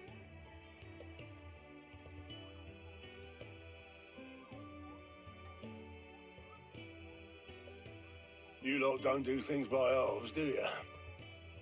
Well, at least everyone's still breathing. Now, as for these writings, I'm sorry to say, Clive, but if you had those, you'd be sitting under a pile of rubble, I know. But we were able to save a few bits and pieces from the ruins, most of which ended up being used to build this place. The more personal items would go to the next of kin. In the case of Sid's things, that would have been mid. Then I'll check the workshop.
if Amber and the Lazarus are gone, do you think Mid's ship will ever sail?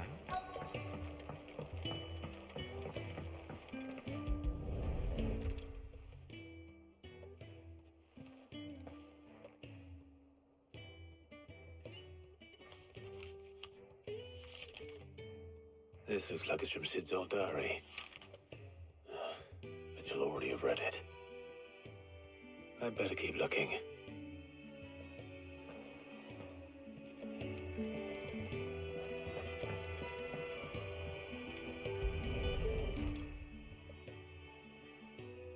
What do we have here? Oh, Sid's pipes. Something tells me Mid won't be needing these.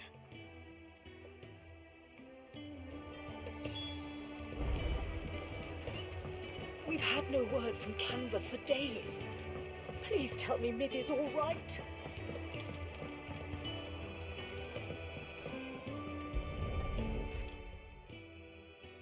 I remember seeing this doll in Sid's cellar. I wonder if it was Mid's.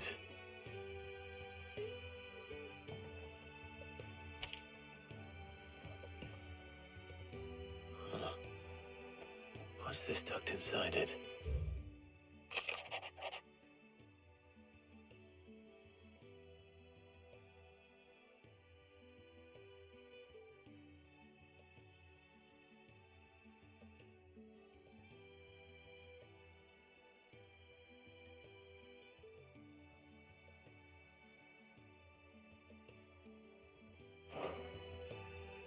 Sid's best invention.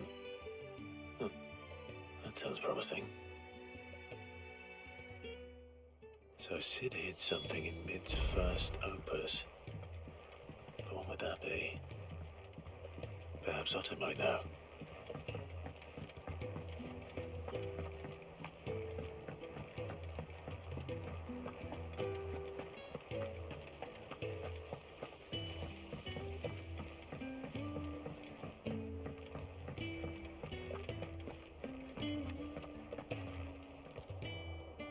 Well, did you find anything?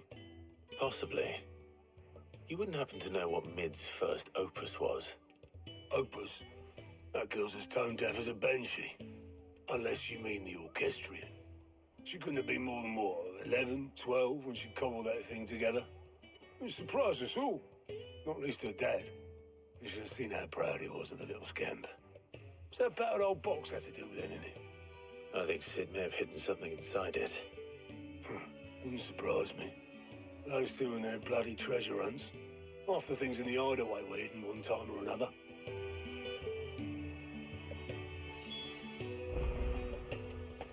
How are we supposed to do our duty when the hills are cruel? Cole said it was an army of Acacia.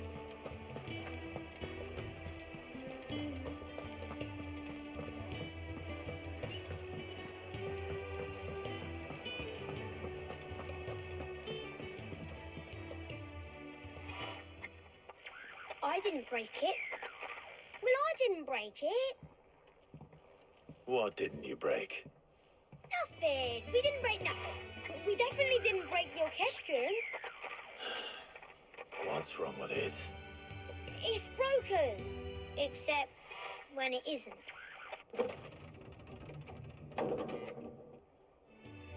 See? And you had nothing to do with this? Nope, nothing. We just wanted to listen to all the songs at once. So we pressed all the buttons. Like this.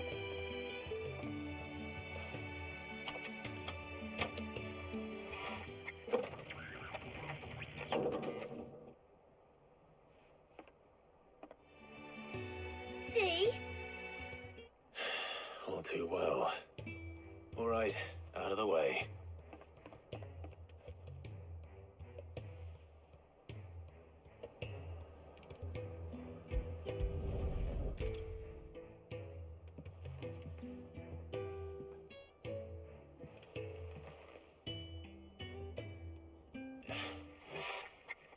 Something caught on one of the gears. Did you break it? Can you fix it? No, I mean, yeah, yes.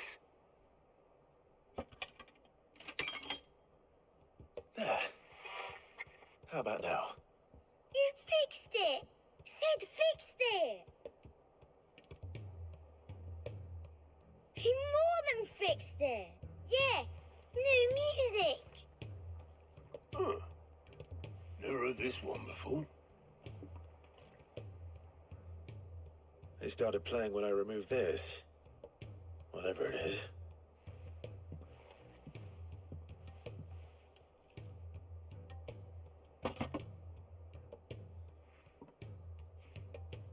Well, don't look at me. I can tell you it's important, though. Sid showed it to me once and said as much. Said it was the stuff dreams were made of. Let's just hope it's the stuff ships are made of as well. Indeed. Let's see if we can make some dreams come true.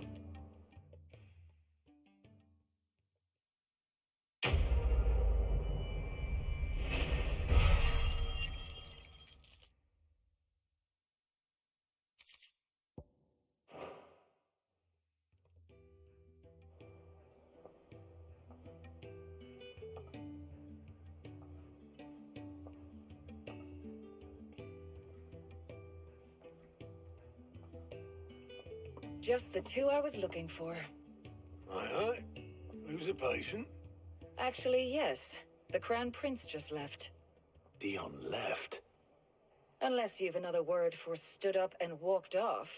Yes, left. He did have the decency to leave a message with Obelisk before commandeering one of his dinghies.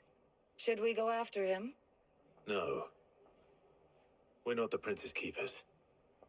He's free to do as he sees fit. I'd rather he did so in bed. His wounds are nowhere near healed. Much like yours, I suspect. Otto told me what happened in Canver. What is it with this realm's princes and their aversion to rest? Ask me when I get back. Though I may be sometime. Then at least try to stay safe. And if that fails, try to stay alive, eh?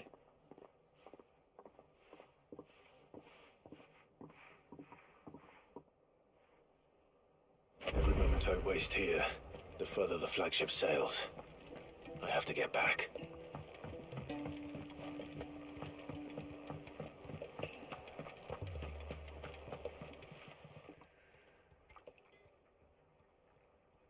Let me tell you a story, Clive. All right. Them rumours Wet Legs were spreading. Might be they weren't just tales plucked out of thin air. You see, there were a time when I weren't too particular about who I sold steel to, so long as they paid me the right price. Some women lust after blood, others after flesh, but me, I were always one for gold. And to satisfy that lust, I sold to opposing armies, stabbed my every client in the back, made myself the most hated woman in the twins. But then one day I met a man who made me a different kind of offer. Said he'd give me access to a realm-wide community of like-minded individuals in constant need of steel and sundries. On the condition I sold to him and his alone. Was that the first time you met Sid? Aye. And I fell right into his damn trap. He was true to his word, so I ended up being true to mine. And I soon started making the best profits I've seen since taking up the trade. And all without aiding or abetting any outlaws. Except Sid himself, that is. Told me about his plan to topple the mother crystals, you know. Said that with them gone, the realm would want for all manner of things. An opportunity for the likes of me to mint Gil. Why, I reckon an enterprising individual could find himself the richest jam in the twins. And that's when he had me. I emptied my stores that day and moved into the hideaway proper. And the rest, as they say, is ancient bloody history.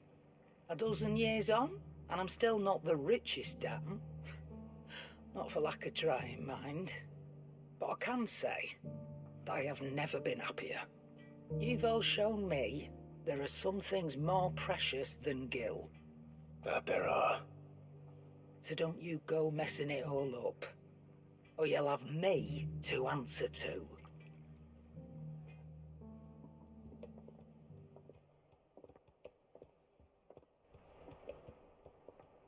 Aye, it's a dangerous world out there.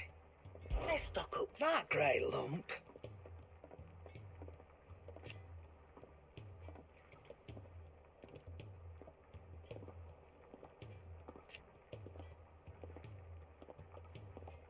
No.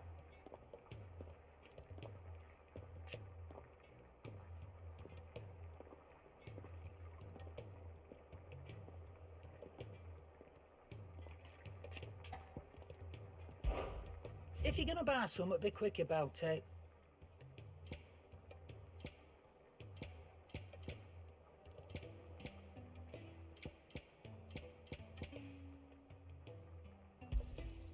You'll not find a better price than that. Come again. Or don't. I'm not much bothered either way. Yep. What do you want?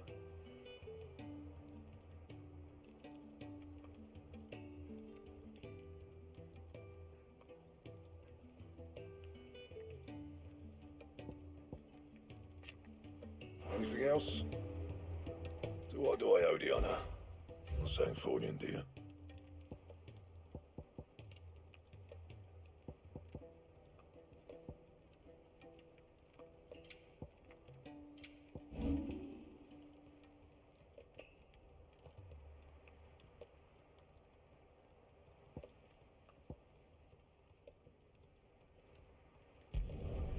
You can thank me later.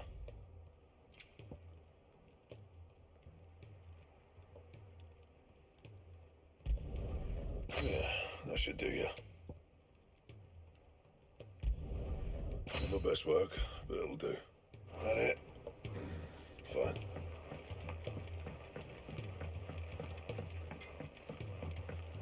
He's a surly soaker.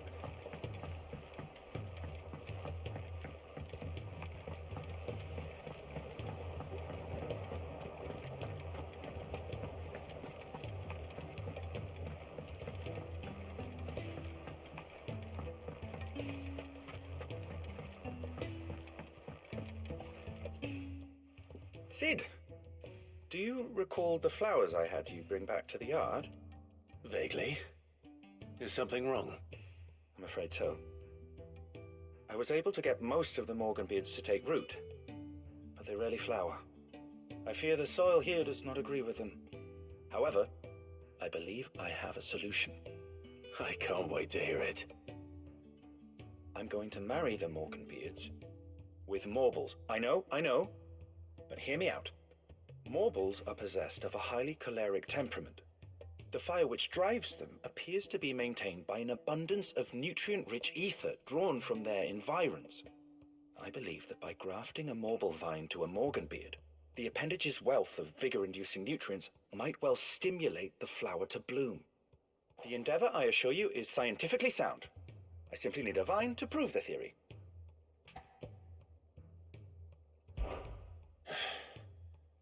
And all you need is a single vine from an ordinary Morble.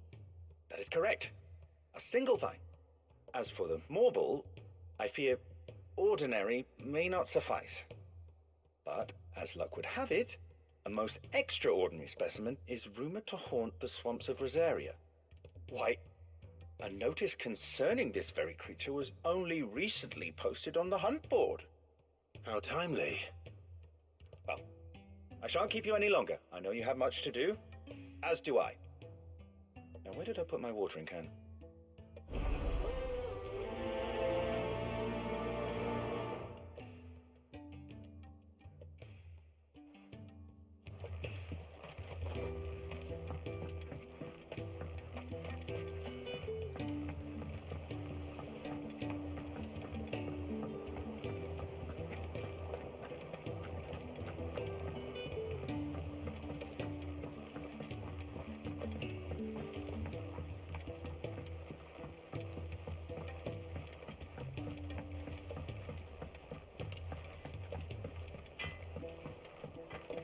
If it's knowledge you seek,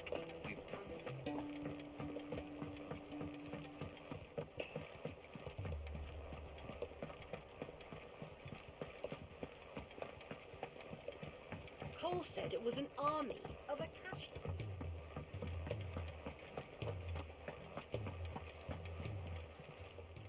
How may I help you today, Clive?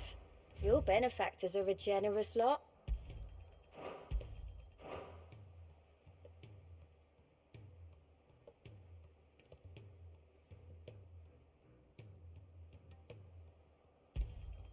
You earned this. All done?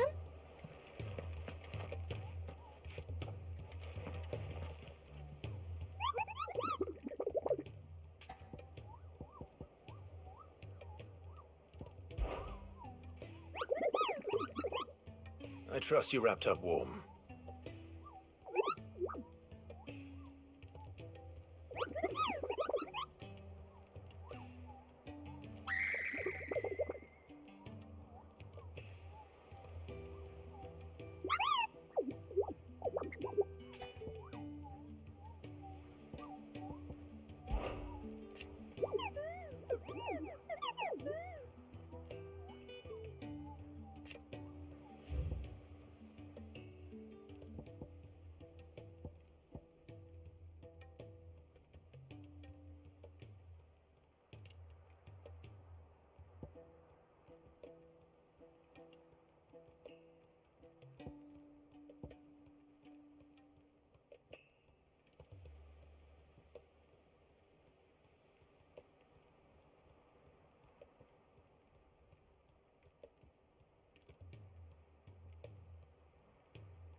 She can't kick this up, man. Glory to Griga. There you are. And not a moment too soon. What's happened? Taya's busy working herself into an early grave. Since the arrival of her latest patient, she's refused to stop, even for a moment. I've tried offering to see to him in her stead, but she won't hear of it. Clive, she hasn't left the infirmary in days. She's pushing herself too hard. And if she doesn't rest soon, will you talk to her? Order her to her chambers if that's what it takes. Because if she keeps this up, I fear the hideaway will be without its best physica before too long. I know better than to order Taya to do anything, but I'll speak to her. Oh, thank you. I pray you have better luck than I did.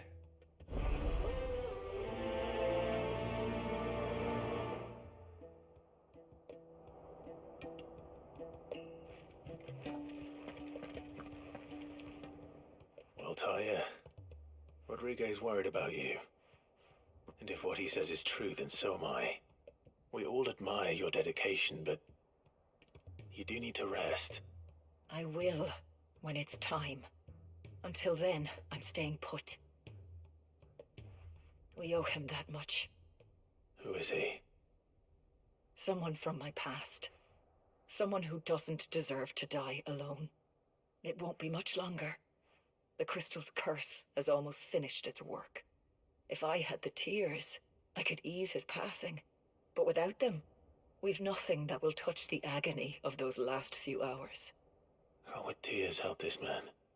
Not my tears. Tears of mercy. Alicia, it's the only thing strong enough. You wouldn't, Taya. Surely. There must be something we can do for him. Sometimes an easy death is the greatest kindness we can offer. You do well to remember that, Rodriguez. I will. We have all the ingredients we need for Alicia Balwam. It needs to be fresh, though, so we rarely have much to hand. I can make the draft if you can bring me what we're missing. Just tell me what you need. There is a species of venom-weeping spider that lives in the forests of Norvent, near Lorbert's Pass. Bring me one of their eyes. Preserve it as best you can, but avoid contact with the tears. I'll make sure the other ingredients are ready before you return.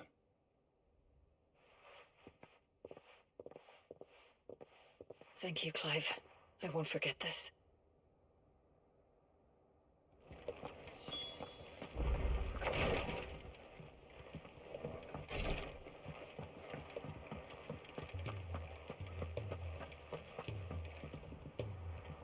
All right, Clive. Blackthorn told me you helped him out again. Tough for that. Speaking of which, I'm actually a bit, Worried about him. And you want my advice? afraid so. It's a bit of a funny one, this, but I saved this posh knob while I was out on a mission, and he gave me this flashy ring to say thank you. So, obviously, I show it to Blackthorn, thinking he'll be impressed, only for him to go white as a sheet and quiet as a curl instead. Try as I might, I can't for the life of me work out what could have got him upset like that. And seeing as how Blackthorn opens up when you're around, I thought maybe... I'd speak to him again. Well, I suppose there's no point leaving him to stew. Cheers, Clive. I'll be sure to pay him a visit as soon as I have a moment. All right, I'll meet you by the forge then. You come along when you're ready.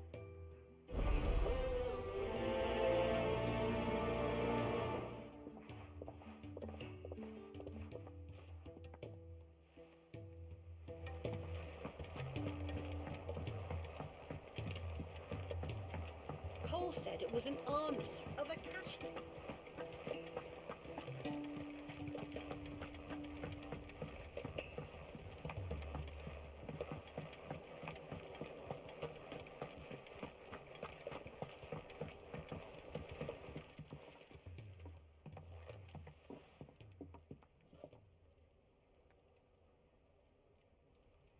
Bloody hell, Clive.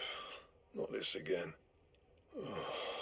Ain't you got better things to do with your time? That remains to be seen. August tells me he showed you a ring, and that the sight of it clearly upset you.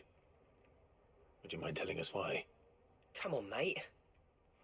Bottling it up ain't gonna help no one.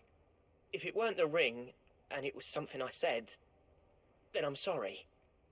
It was the ring, right? It brought back some unhappy memories, that's all. Memories better left forgotten. Memories of what? There are things we'd all rather leave behind, Blackthorn.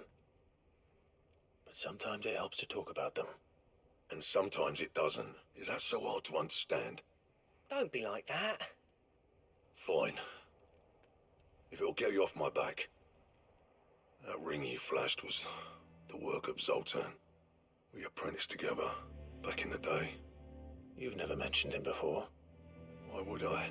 Ain't seen him in decades, and the last time I did, we almost came to blows. The ring brought it all back. I could tell it was one of his the moment I saw it. Bastard's improved, though. More than I thought possible. That thing's a work of art. So it was a nice ring. Worth a few gil, maybe. What's it matter to you? It matters because engraving metal's a nightmare, and I've got no bloody idea how he managed it. The fact is, I couldn't make anything even half that detailed. So what? You're an armorer, not a jeweler. I'm the Hideaway's master craftsman. I'm not stealing a living at some backwater village forge. My armor keeps you lot safe, and my swords keep you dangerous. As far as I'm concerned, every swing of my hammer's another blow struck in the name of our cause. So I put my heart and soul into my work. Because the curse breakers deserve better than second best. And I refuse to be shown up by the likes of Zoltan. Very well. Why don't we go and pay him a visit? Learn his secret. I doubt he'd be too happy to see me. Then just this once. Make peace with being second best. Swallow your pride and focus all your energies on the task at hand. Keeping the curse breakers armed and armored. Provided you can do that, you'll hear no complaints from me. But if you can't, and it's going to distract you, we need to do something about it. What'd you say, Blackthorn? You know he's right. And it's not like you'll be going alone. All right. Magic. So, where do you reckon old what's-his-name is then? Zoltan, was it? In Dravozd, my old village. He won't have left. He's the chief. Dravozd, eh? That rings a bell. Not far from Tabor, right? Just north of the fields of Carava. Got that, Clive? Meet us at Dravos as soon as you can, yeah? And I'll make sure Blackthorn don't get cold feet. Good luck with that. I'll see you there.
cities under siege.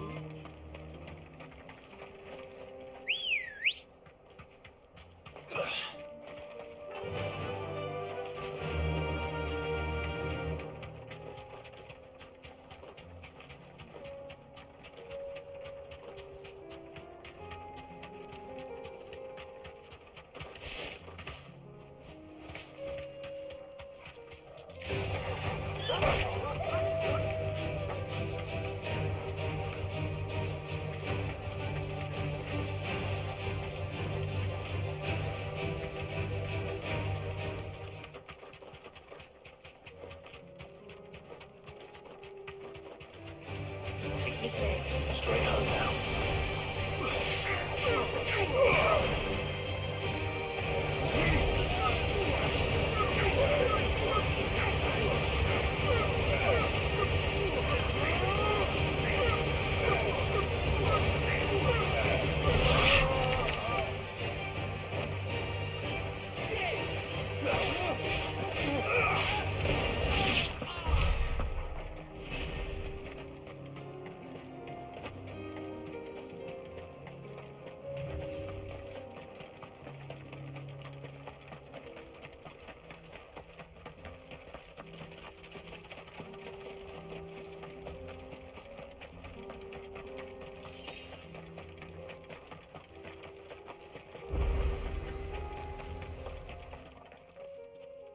Kicked down already? No. This charmer ain't letting anyone through. Why are the gates closed? Chief's orders. No one's allowed in without his say-so. Not that I'd have let you in anyway. You look like trouble. I suggest you go home. That's what I'm trying to do, you little prick. Ain't changed a bit, have you, Snotty? No. It isn't. Blackthorn. Long time no see, eh? What the hell are you doing here? Well, it was meant to be a surprise, but since you are so nicely, I'm here to see Zoltan, you fucking numbskull. Now let us through. All right. Just don't go starting anything with the chief. Yeah, I promise I won't throw the first punch. That good enough for you?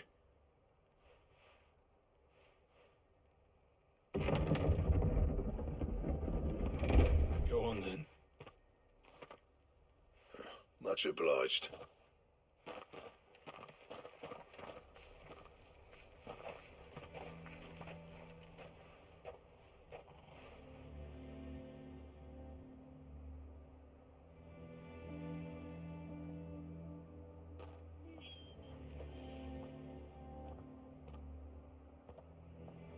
So this is Dravosht. Not much going on, is there? It's a smithing town. When I was a lad, you'd have to shout to be heard over the sound of hammer on anvil.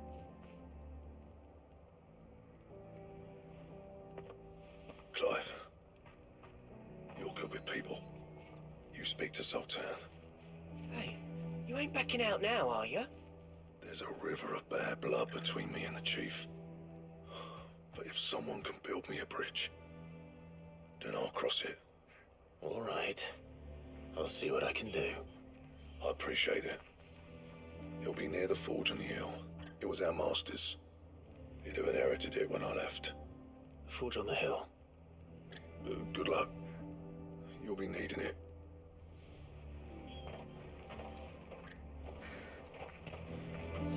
But if we can't fire the forges, how are we going to earn our keep? Good day.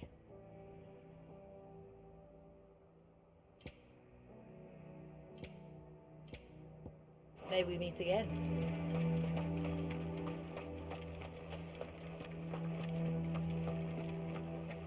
Mama?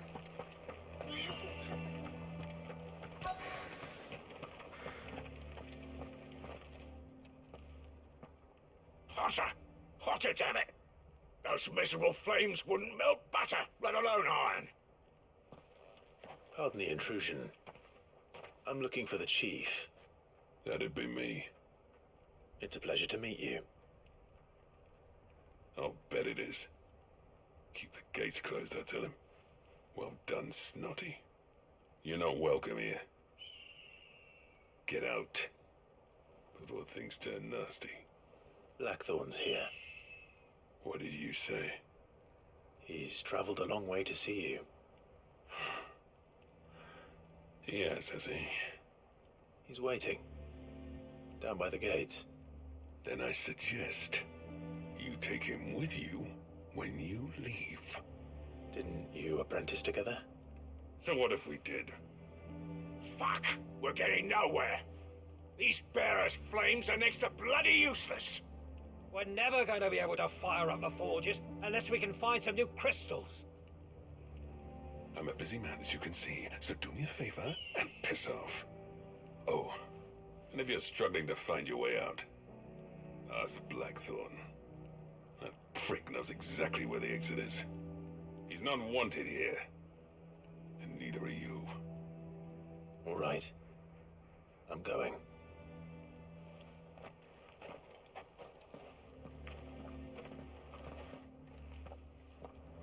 Please, Chief, you've got to do something.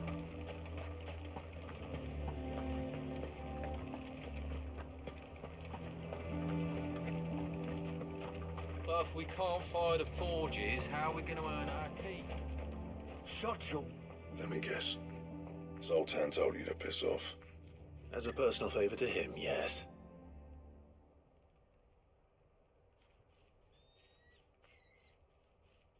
Well, at least he didn't beat about the bush. There'll be no talking him round. Not after what I did. Which is what exactly? If we're to help, we need to know. What turned the village against you? I left. Dravost. Zoltan. The burden of leadership our dying master dropped in our laps. All of it. There are two kinds of smiths in this world, you see. My kind, who are in it for the love of the craft, who labour on a single piece from dawn to dusk to get it just right. And the other kind, who are in it for different reasons. People like Zoltan, whose work is quick and cheap. The kind of smiths who shit out a few hundred blades, reap the profit and divvy it out among themselves. There wasn't a single day we weren't at each other's throats. And bit by bit, people started taking sides. You would have torn Dravost in half had it gone on. So, I left. You didn't have to do that. Zoltan's a better chief than I would have been. His way of doing things kept food on people's tables. Dravost prospered without me and my lofty ideals getting in the road. Until the crystals run out at any rate. Without magic to fire the furnaces, this place is as good as dead. It depends on how you look at it, though. There's got to be other ways of making fire. We manage it in the Deadlands. Thanks to Sid's ingenuity, yeah. He saw all of this coming. Knew crystals were the problem, not the solution. And spent years coming up with ways of doing without. You know what I mean, though, right? Where there's a will, there's a way. What I'm trying to say is that it's not your fault. You couldn't have predicted this. It doesn't matter whose fault it is. I don't want to be the greatest smith alive just because I happen to be the last. Clive. Dravost won't last long without his furnaces. So, do you think it's time we shared Sid's bellows with the world? The way I see it, it's your decision to make. Hold on, Blackthorn. Sid made those things for us. They give us an edge over the rest. And you'd be throwing it away. All right. Do it. This place was your home. I won't abandon it to its fate. Sid's creations were never meant to be hoarded. It was only ever a matter of time before we shared them. Let this be another step on the road to freeing Valisthea from the prison of the Crystal's blessing. Dravost will show the world that it's possible. Wouldn't you agree, August? When you put it that way, of course. It's like hearing Sid speak from beyond the grave. Thank you, Clive. Shall I go and fetch the plans, then? I know I'm off by heart. I'll be needing some help, though. Building a furnace isn't exactly a one-man job. Do us a favour and round up anyone strong enough to lug a brick or two with you, August. All right then. And I've got a job for you too, Clive. Finding me some salamander skin. I need leather for the bellows and nothing else will withstand the heat. Luckily for us, salamanders feed out in the fields of Carava. Time for a spot of hunting, then.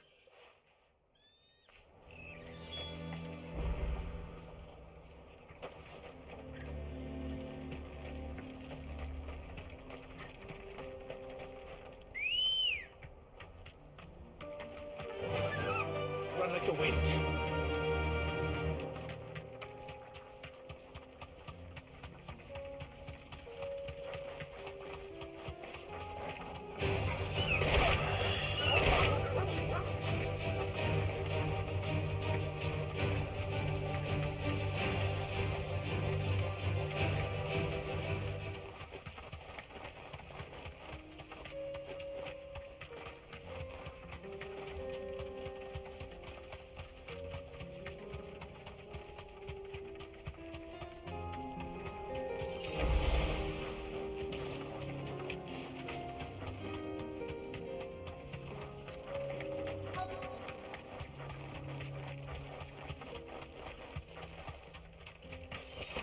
Be safe. Let's make this quick, shall we?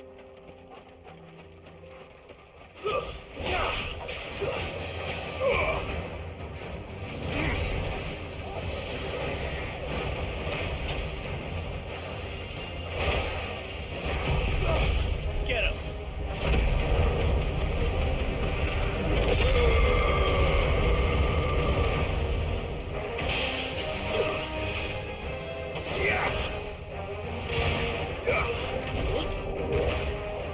This one.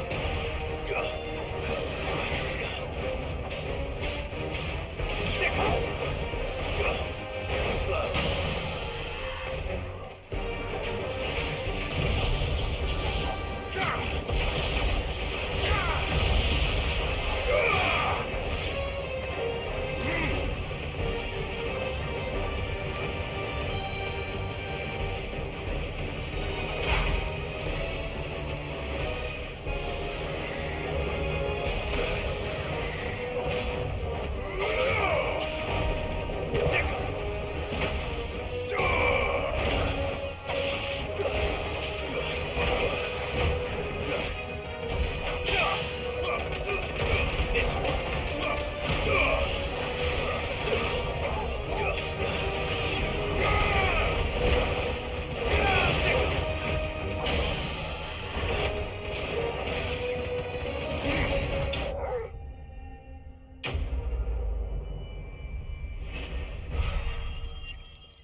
I dare say that would be enough for a decent set of bellows.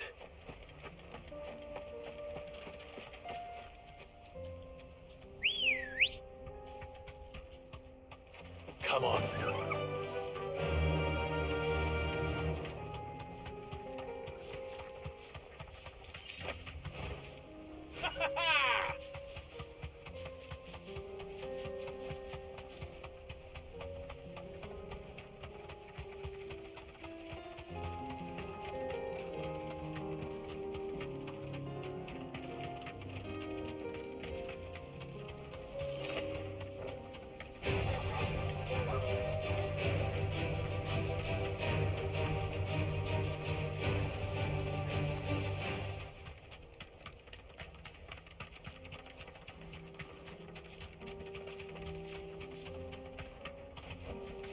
Thanks, Gal.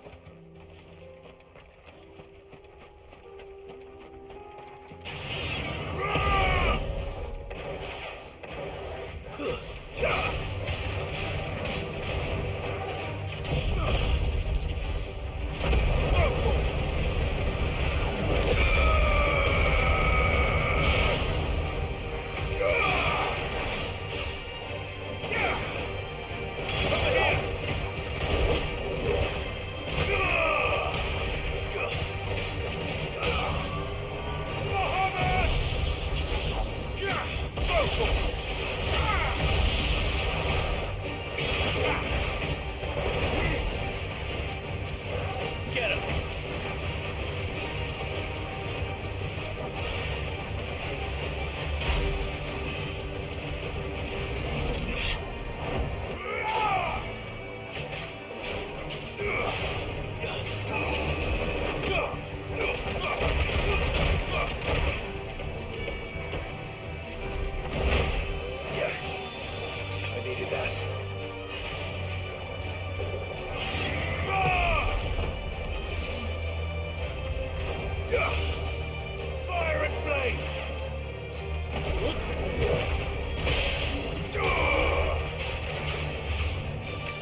this one. Sick 'em.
What's this all about then? Dunno. Some kind of new invention. Good news, Clive. When I told people we'd be building them a new furnace, they were practically falling over themselves to help. Talk about changing their tune, eh? Any trouble finding the skin? Nothing I couldn't handle.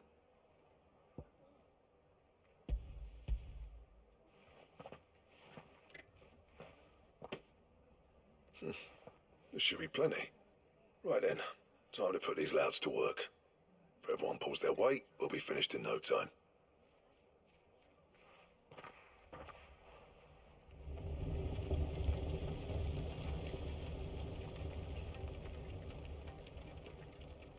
Well, I'll be damned. I honestly didn't think it'd work. But it's hot enough, all right. And without a single crystal in sight. You know what this means, don't you? I do, yeah. Dravost is saved.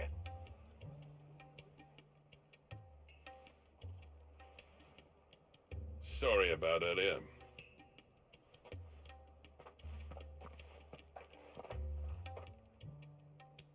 I take back everything I said. That thing you built us is an honest-to-God's marvel.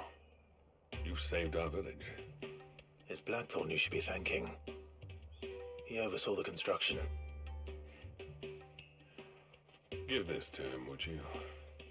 What is it? Pit Coal's cinders. After he left, I spent years trying to eke the most out of our forges. That there was my answer. Chuck it in the fire, and your forge will burn hotter for longer, which will do wonders for your steel. Our secret for yours. Only fair. I've always envied Blackthorn. Since the day I became chief, I spent every spare moment trying to match up to the bastard. No amount of sleepless nights at the Anvil will ever bridge that gap, though. He's a genius. Plain and simple. The man Dravost needed. But he took all his talent and left. Gifted and free.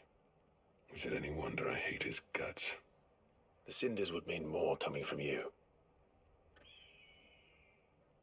I need to forgive him first. And that's not gonna happen.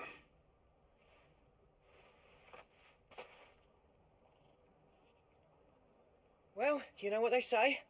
Oriflamme weren't built in a day and all that. These things take time.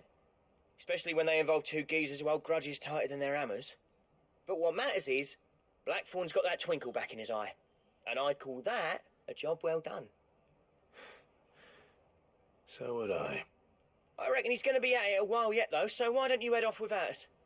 I'll see that the old git gets home safe and sound. See that you both do. I'll save the cinders till then. All right. It'll be a nice little surprise for him.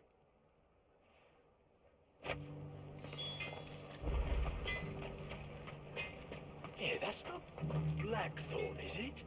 I thought I'd see his face in Trafford again.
Rodrigo could have mentioned his spiders were the size of curls.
Hopefully one will be enough.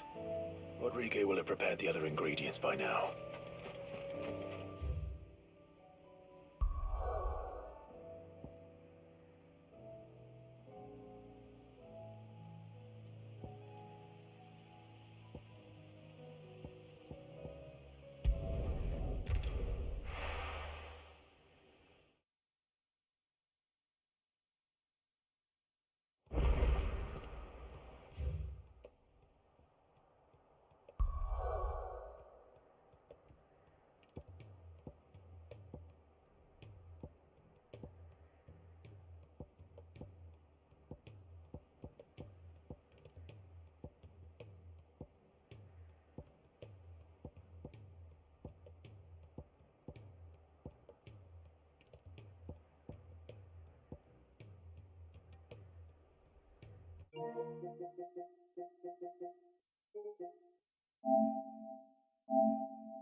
was definitely anything but ordinary. Now, let's get this vine back to the yard.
Gentlemen, I see you both made it home in one piece. Yeah, well, we didn't want to outstay our welcome. The whole village turned out for a go on the bellows after you left. Everyone except Zoltan, that is. Didn't see hide nor hair of him. Oh, but that reminds me. I have something for you.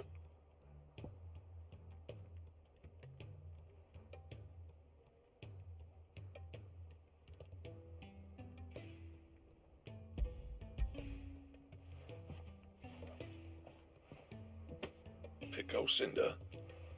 How'd you come by this?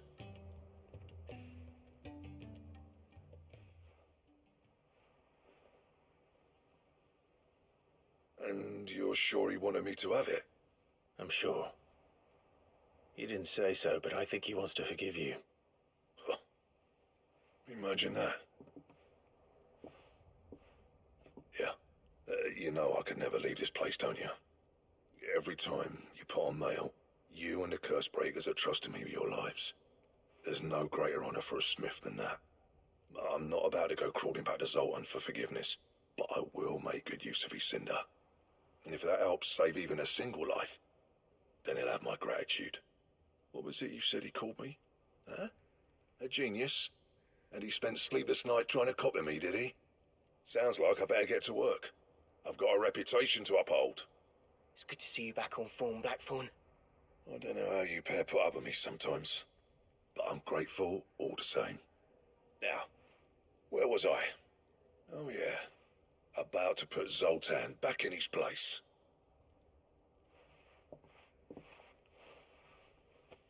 Ain't got the art to tell him how similar they are. Stubborn bastards. A little healthy competition should be good for him. You're not wrong. Still, it's a shame him and Zoltan couldn't let bygones be bygones. No use grumbling about it now, though. Blackthorn's happy. Or as near to happy as he gets. And that's good enough for me.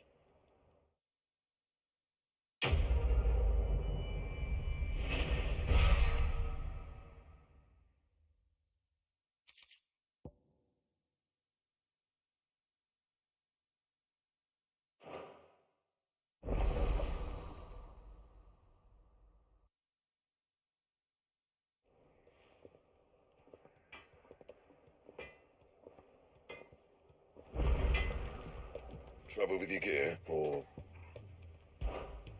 something falling, do you?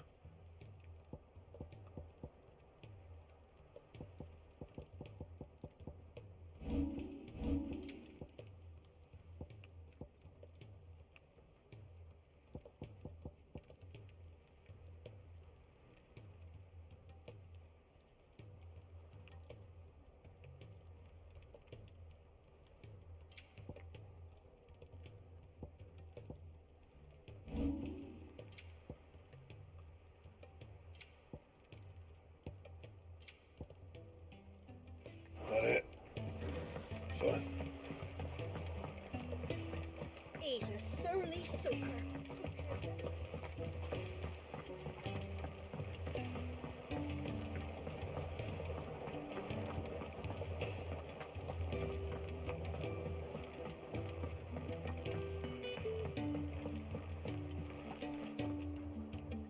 Sid, I can't help but notice that your satchel is twitching in a most violent manner.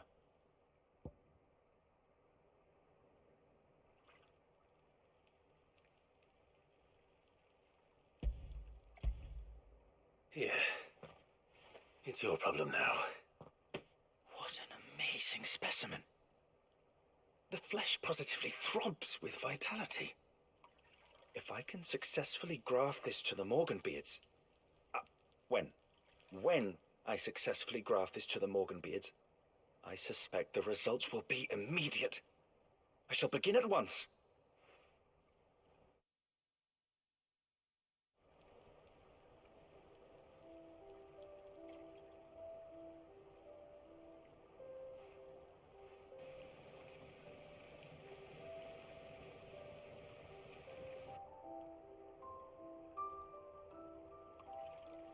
It's just as I hoped. Witness how the Morganbeards have taken to the blighted soil, how they bloom with heretofore unseen vigor.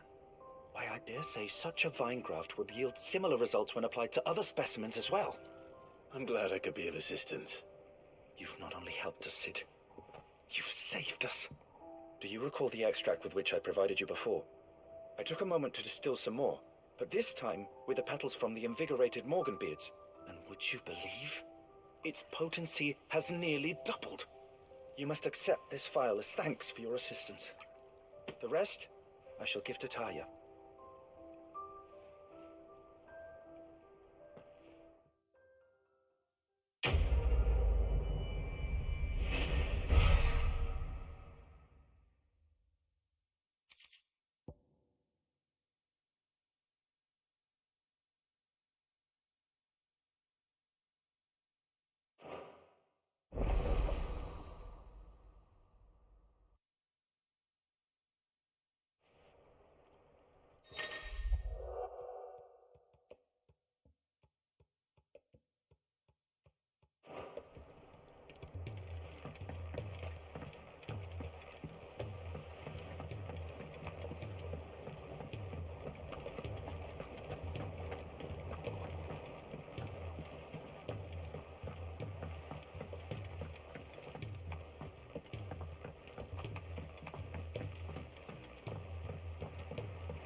Cid!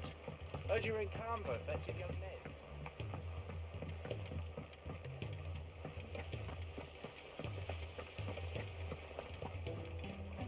If Amber and the Lazarus are gone.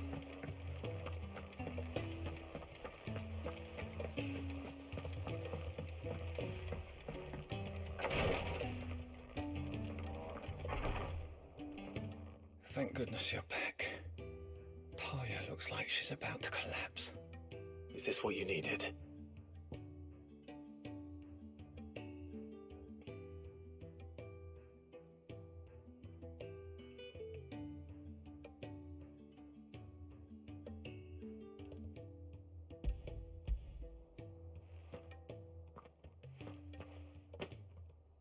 Yes, it is. Thank you, Clive. I'm loath to give a patient Alicia, but Talia's right. Sometimes it's all we can do. A single dose dulls even the most agonizing pain, and all other sensation with it. It may be a gentle way to die, but it is death nonetheless. I wish there was another way.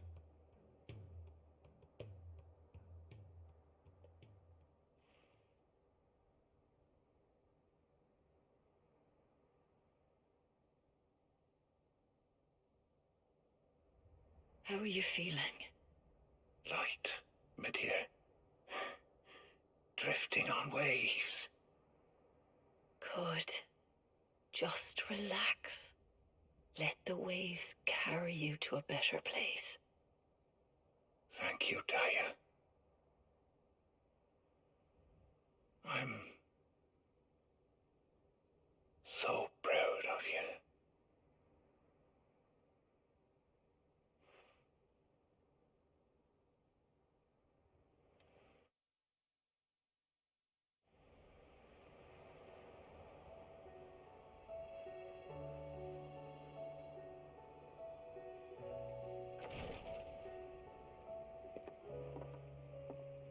He's gone. Thank you, Rodrigo. And you, Clive? I'll see that he's properly laid to rest.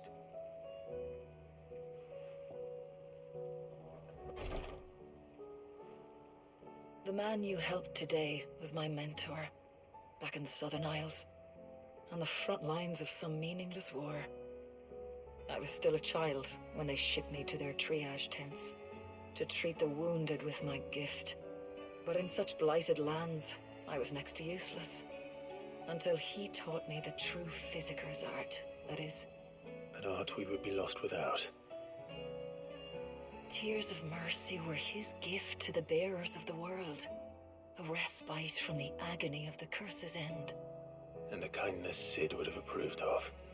You know as well as I what life is like for a bearer soldier. marched from one battle to the next, never knowing which might be your last. A commander may care nothing for the bearer spent in his service, but my mentor's gift gave the dying one fleeting moment of tranquility before the end. I've no tears left, Clive. I've seen too many of my friends taken. Something needs to change. And we need to be the ones to change it. And we will. I promise. I hope so.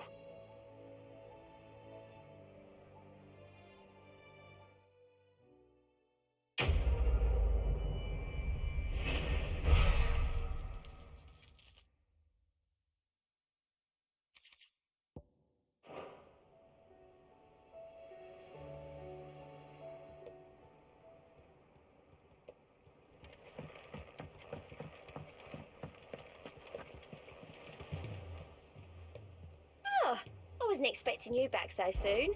Come to claim your just desserts? Best of luck out there, Sid.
Clive.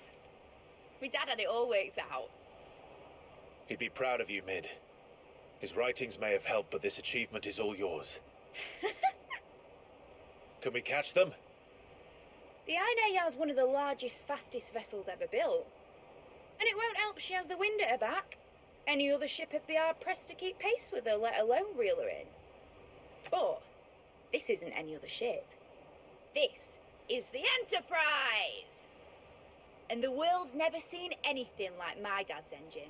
It certainly hasn't.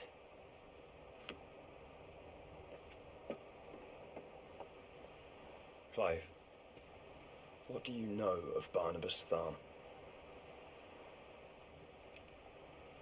Only what the bards sing. That he sailed to Ash from southern lands. That it was his mastery of the blade which won him the throne. And that his sword, Odin's sword, can sever the very threads of creation. But don't lose any sleep over a last tilt. We'll do what we must to survive. What we must. The light! I thought this cove was meant to be hidden.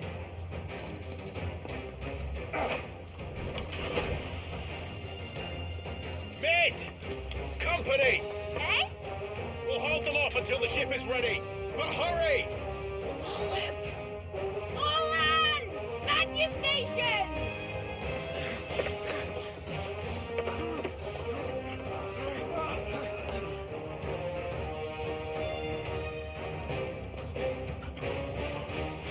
Everyone with me?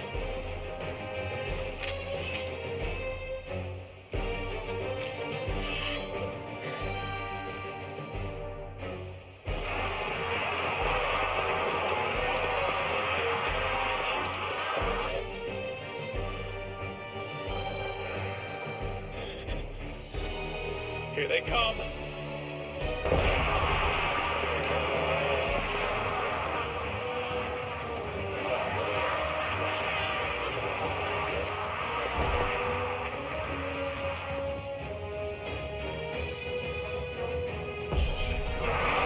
It needs every moment we can give her.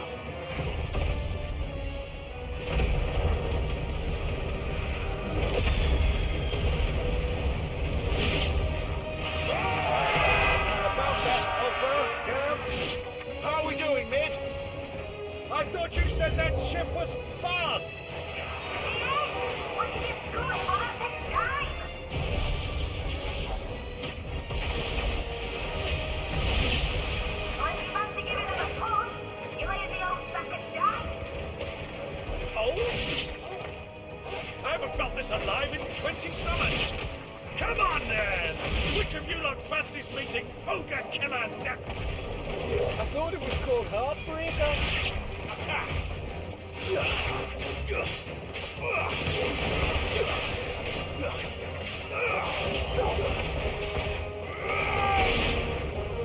Don't let the coffin get hurt. We're down to pay and I'll be standing back going first.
You're finished.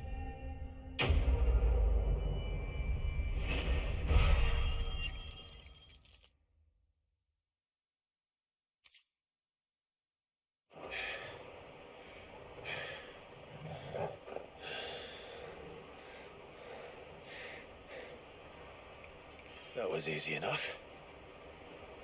All right, you lousy lot. Get your asses on board. She's ready to sail.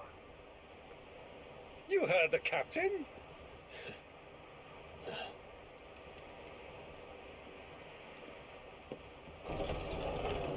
Clive?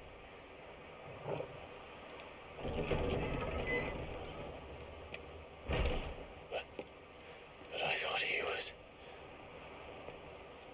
Confound it. Then it is as I feared. Sleipnir is no man, but the creation of Odin.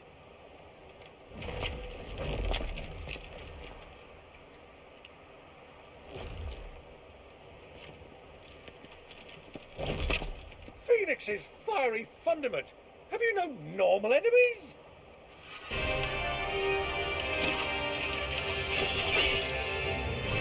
Up for another round? Of course we are. Right, Lord Rosfield? A boy, there was a time people called me the Executioner. There wasn't that. No matter, heads will roll all the same. Mate, new plan!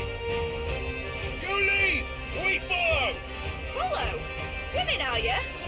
Oh, bugger me! Weigh anchor! Engines dead slow ahead!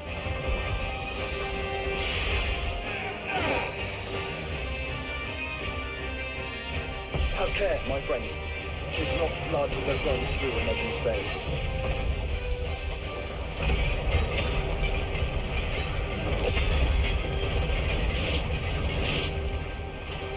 These foes will not fall easily, but they will fall. Like oaks before a woodman's axe. Good thing I brought one! Come here! How long are we meant to keep this up? As long as it takes. Unless you have a better idea. Well, I've already killed at least 5 of the bastards. Fuck it! Let's do the lot!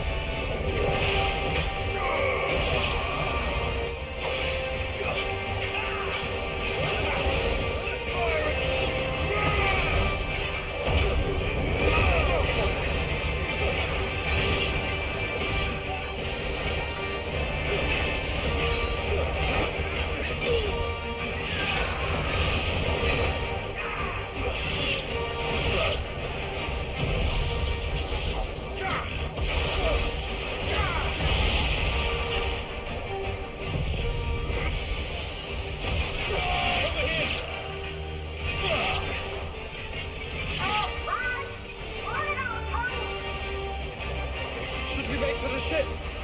Not yet. Wait for my signal. Take off.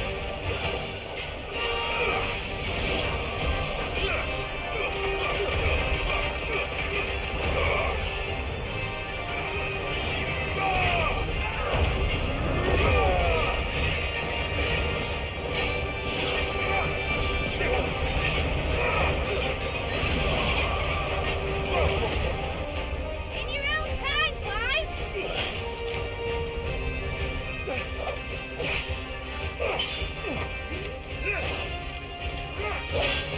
Right, run for it!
Now, mate! Alright, engine full ahead! And hold on tight!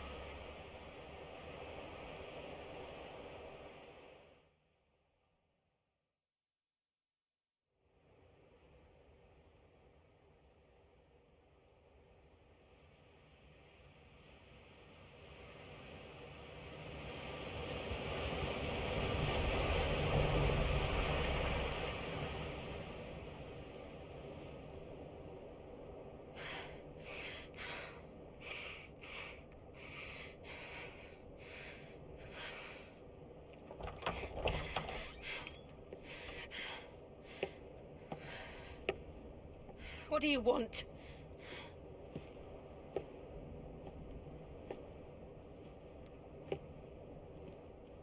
That's quite a mess you've made.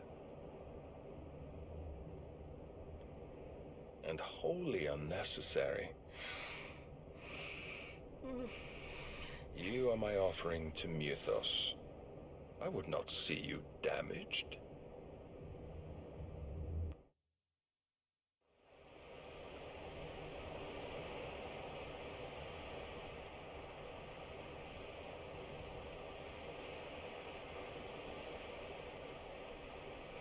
Now back to your stations! Every bellsman treading water puts another league between us and the galleon.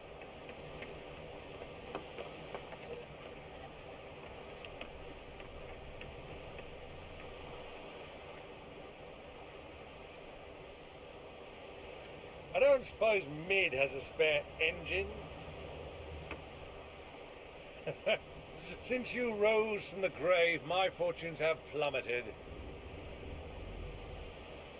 Are you absolutely certain of this quest of yours, Clive? The foes you face are as terrible as they are numerous. Aye, and they'd have us live and die on their terms, which should answer your question. Ah!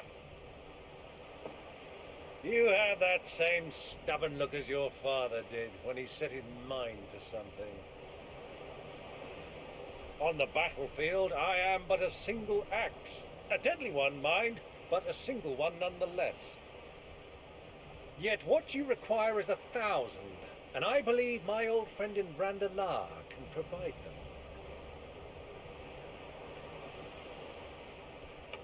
Take care, Clive. I have many more tales of your father's exploits to share. And I cannot very well do that if you're dead. Again. Good luck, Uncle. And may fair winds attend you. As for you, Joshua, Take care. I shall do my best, Uncle. Farewell, my nephews. When next you see me, it shall be with an army at my back. Oh, oh, oh, oh, oh.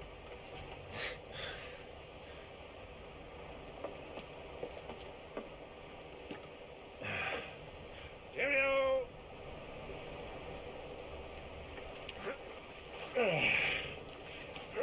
Oh, yeah. Do keep up, my boy.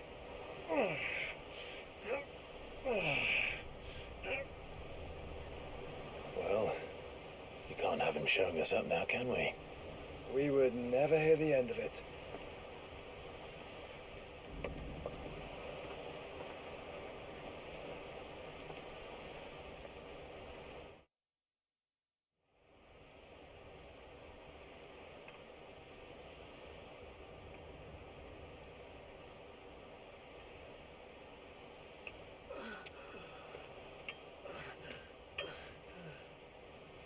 Greek of mercy.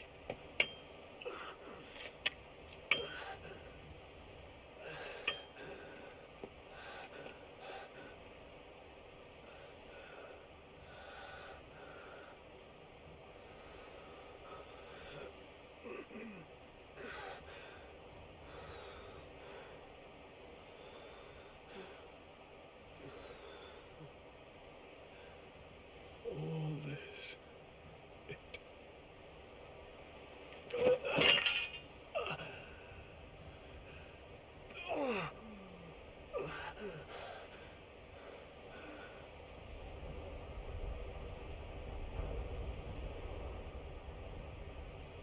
What have I done?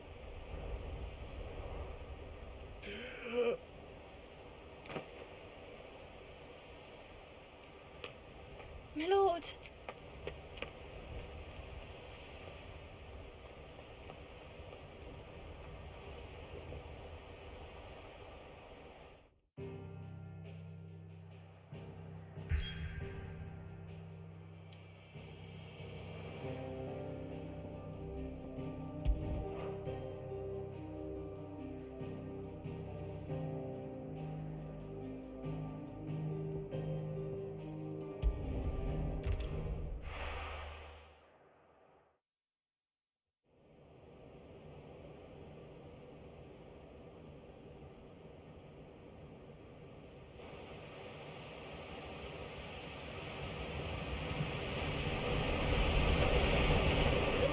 Between here and Waloed, but any ship heading north has to round Zemeckis and put through the Narrow.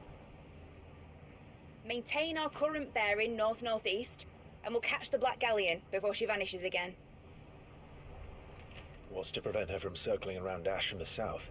With these winds in those waters, it'd taken forever and a fortnight to reach Stone here. Mid knows what she's talking about, Clive.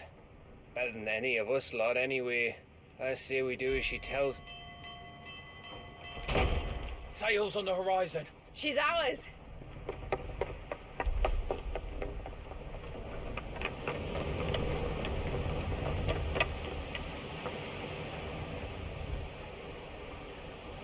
Look alive, boys! Pull ahead!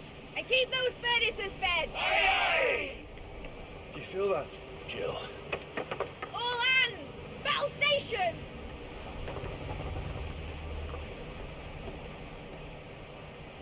Let's see what this girl can do.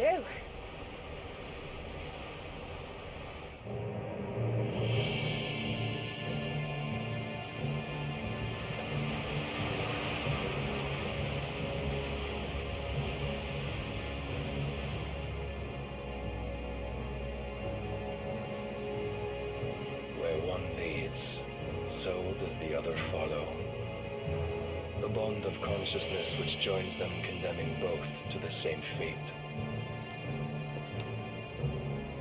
Yet my every attempt to strike it from their hearts serves only to tighten its hold.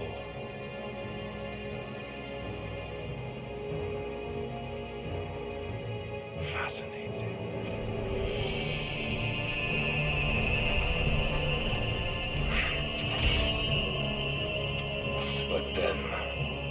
is naught my blade cannot sever.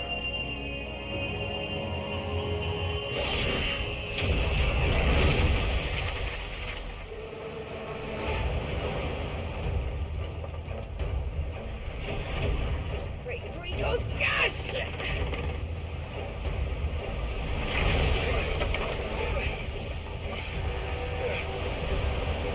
Barnabas.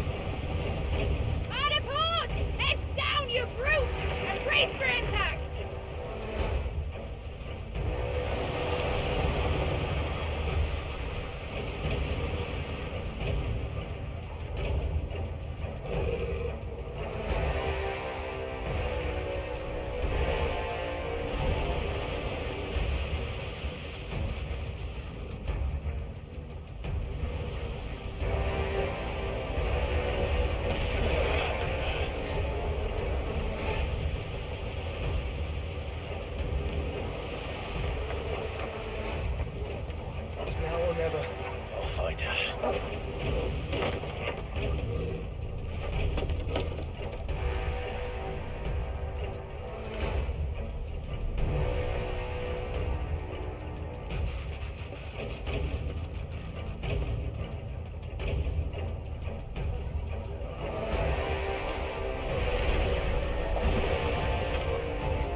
Jill!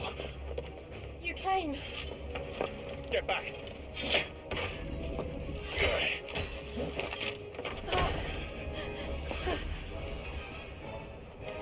Clive, how did you... I'll explain later. Hands.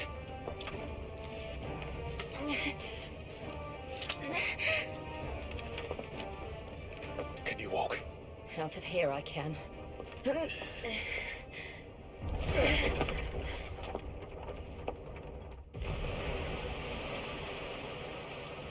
Stand still!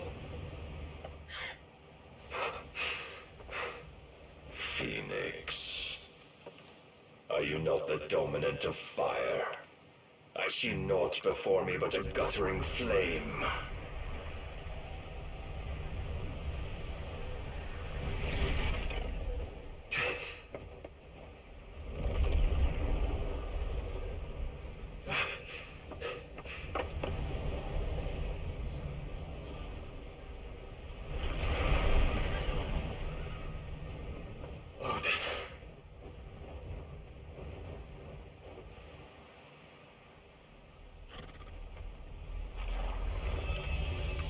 In earnest, then.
Can you go on?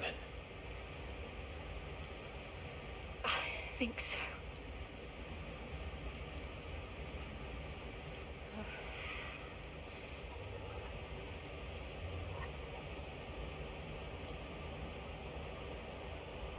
But to where?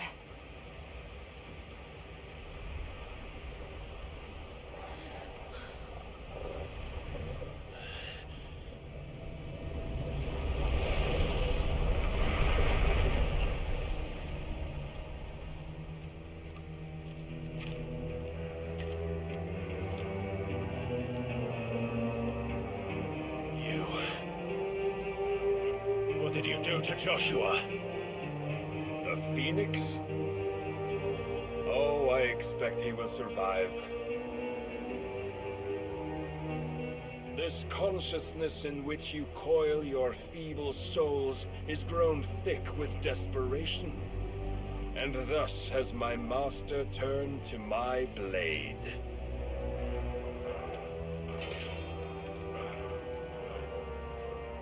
The world will soon be painted in black, and all that live shall gather in death's autumn wake. Not if we remove the cause of this misery. Not if we destroy the last of the Mother Crystals and restore balance to the world. Come, do you truly think it's so simple?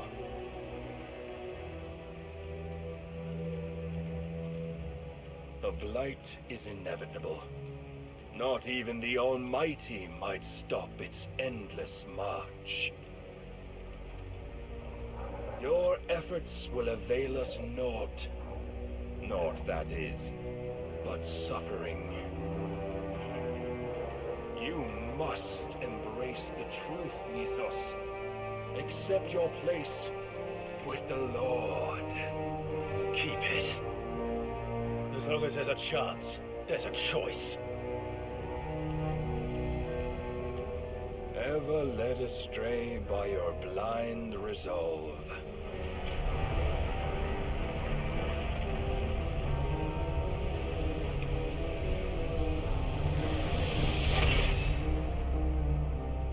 Now, it is time you learn the inevitability of your divine fate.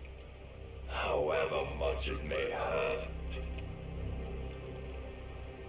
Get as far away as you can. Clive, no. Trust me, Jill.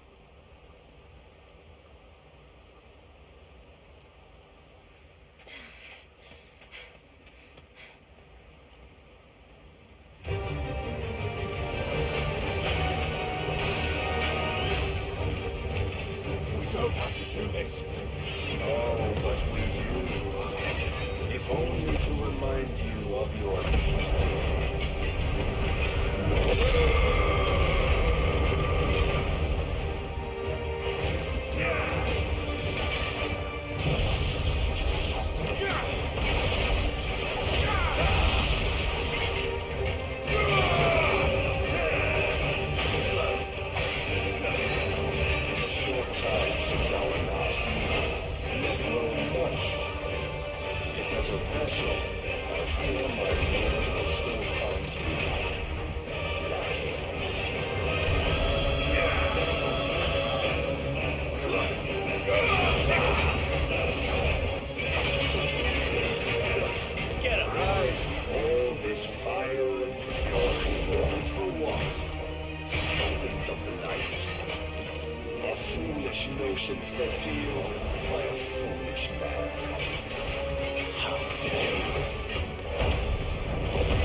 So soon.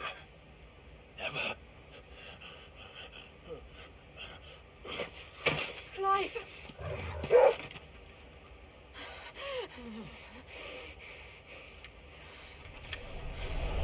Do you not see? Your iron will weighs you down, dragging you ever further from your purpose. And what is my purpose? Mythos. Who are we? What are the dominants? The breath of the Creator still warm on our lips. We carry his light that we might guide the masses in his name. We are but mighty acts of God. We are more than that. You would be nothing without what he has granted you. The power we wield is his, and yet every time we draw upon it, it wears away at our very being. It breaks us, it unmakes us, that its immaculate aspect might reveal itself. The icon. It is too much for even his chosen few. Apart from you, Mythos, you wield the might of many, yet your body does not answer for its avarice. What are you saying? What I am saying is that we dominants are a means to an end. We were created for you, that you might drink deep of our strength and thereby fulfill your divine purpose. Which is? To feed. As you would know, could you only look beyond the walls of your prison of self-regard. As long as you choose to ignore this, you shall never penetrate my defenses. Still, you may take solace in the fact that you are not alone in your plight.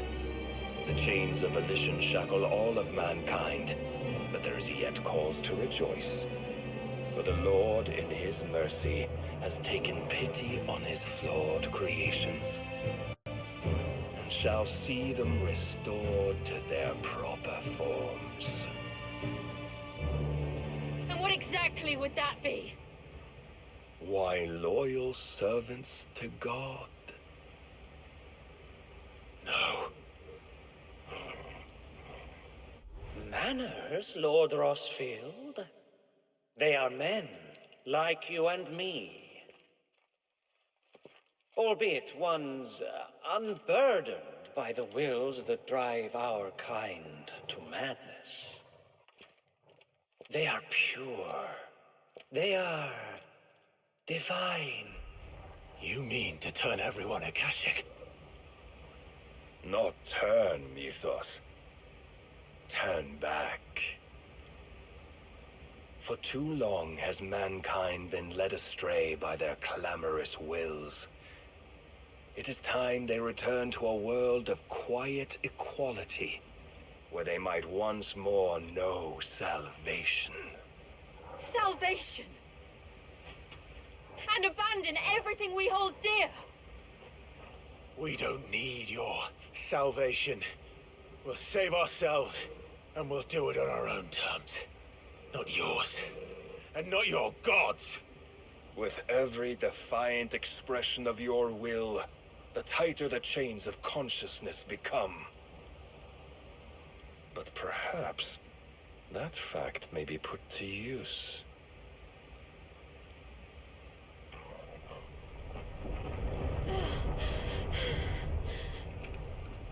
Clive! The faster it binds you to the remaining dominance, the stronger your hunger will become. Until it leads you back to the only answer there ever was. Mayhap not by the path my master intended, but back all the same.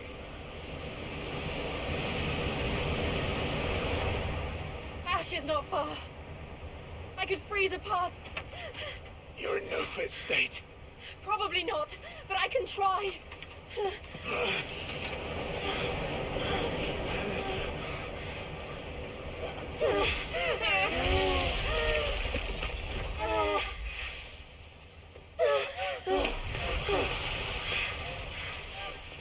Don't look back!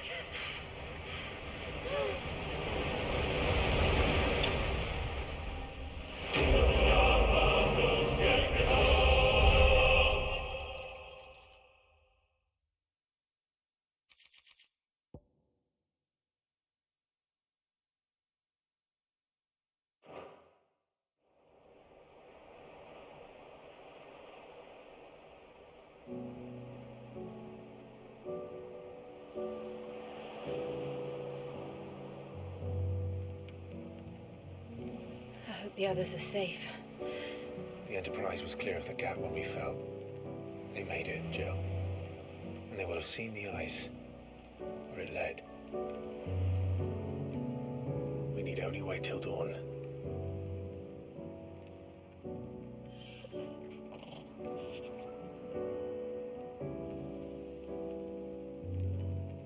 This is the second time Barnabas has bested me. I'm powerless against him. And maybe there really is nothing else for it but to give yourself to his master.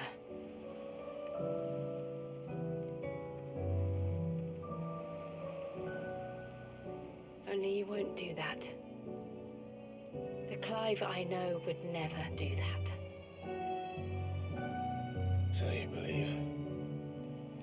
But do you really know me? If what Barnabas said was true, then I'm more monster than man. And each time I summon the flames from within, I burn away the things that make me who I am. Do you, though? Think of what you've used that power for, of all the people you've saved. It doesn't matter how or by whom it was granted, only how you choose to use it. And you've chosen to use it for good, haven't you? I've also used it to kill. What if that's my purpose? What if it's all I'm good for?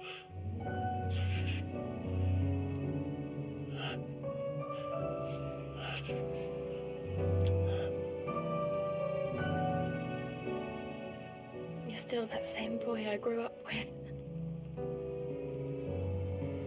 Always so eager to save everyone around you, and yet always so alone.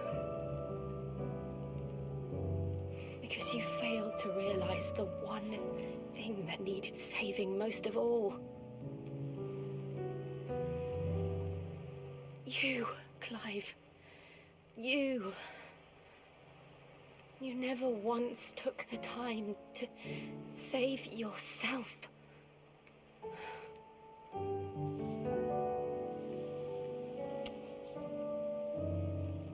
Myself. I think I might be beyond saving. No one is beyond saving, provided they want to be saved. You fight to survive. And you survive so that you may protect those you love. It's what you do. What you've always done.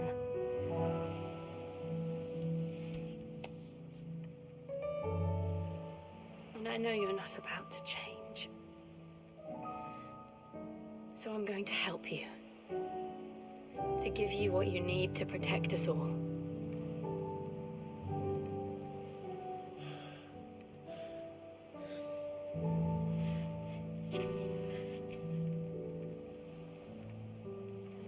Jill. Are you sure?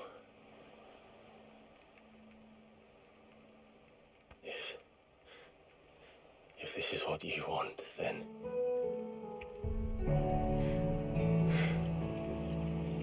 Don't worry, Clive. It is.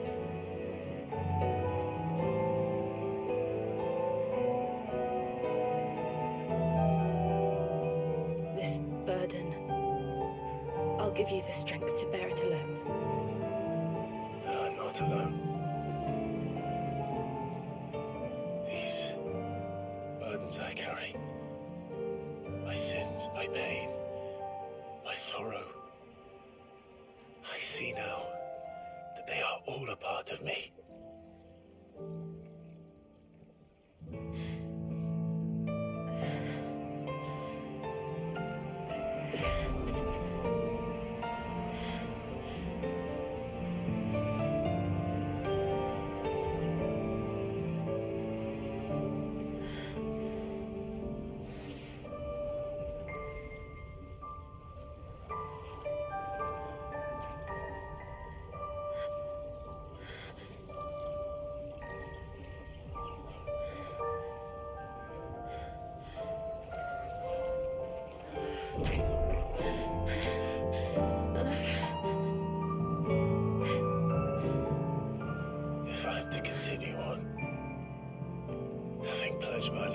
those I love.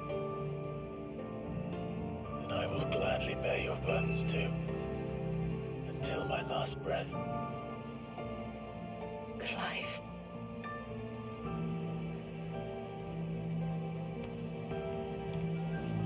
I promise you, Jill, we will find a way to escape this fate.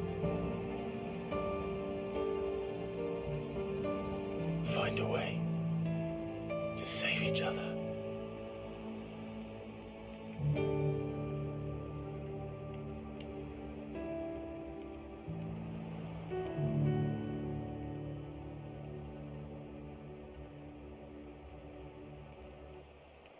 That we might one day look upon the moon again, together.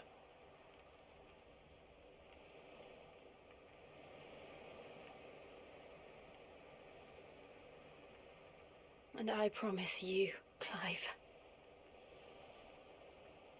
that I will be there, no matter what you must become. I know.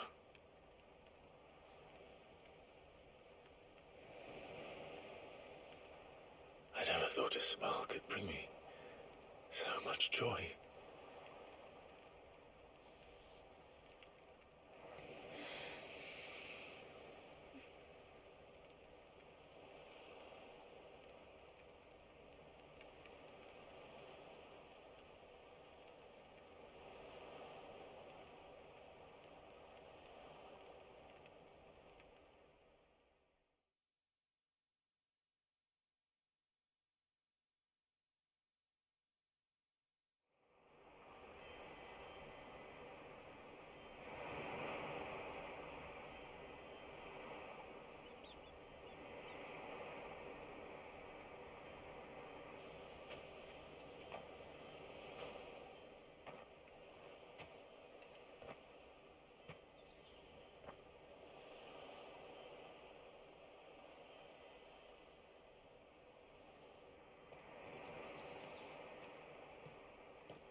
What of Barnabas?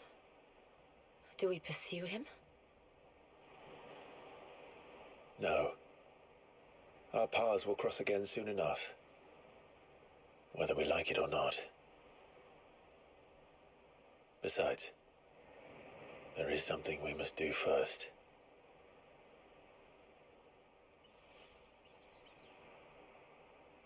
Of course. Drake's spine. The last Mother Crystal. The Einherjar is at the bottom of the sea. Waloed won't dare move on Storm without her. But they know we're coming now. We'll need a plan. And a damn good one at that. Then let's go home and find one. Ash will have to wait.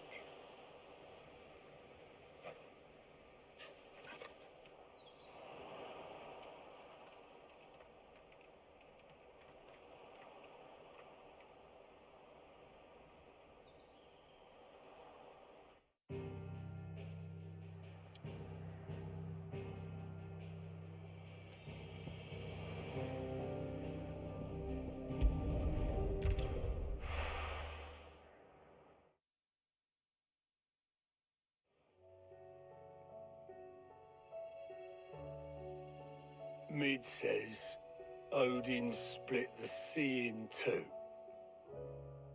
She's always been partial to a tall tale. But there's tall, and then there's tall. I struggle to believe it myself. I see your uncle isn't with you. He stayed with the Enterprise. After our brush with the Einherjar, she was in urgent need of repair. And my uncle knows a shipwright in Randalar. We're to join him there when we're ready to sail for Ash. You sure that's wise? Last I heard, the place was still overrun with Akashic. Show me a city where that isn't true. Ultima's plague is spreading. We're running out of time, aren't we? We've done our best to shore up that hideaway. I doubt a few planks will stop what's coming. Still, we'll keep at it. Every little helps, I suppose. Let's hope so.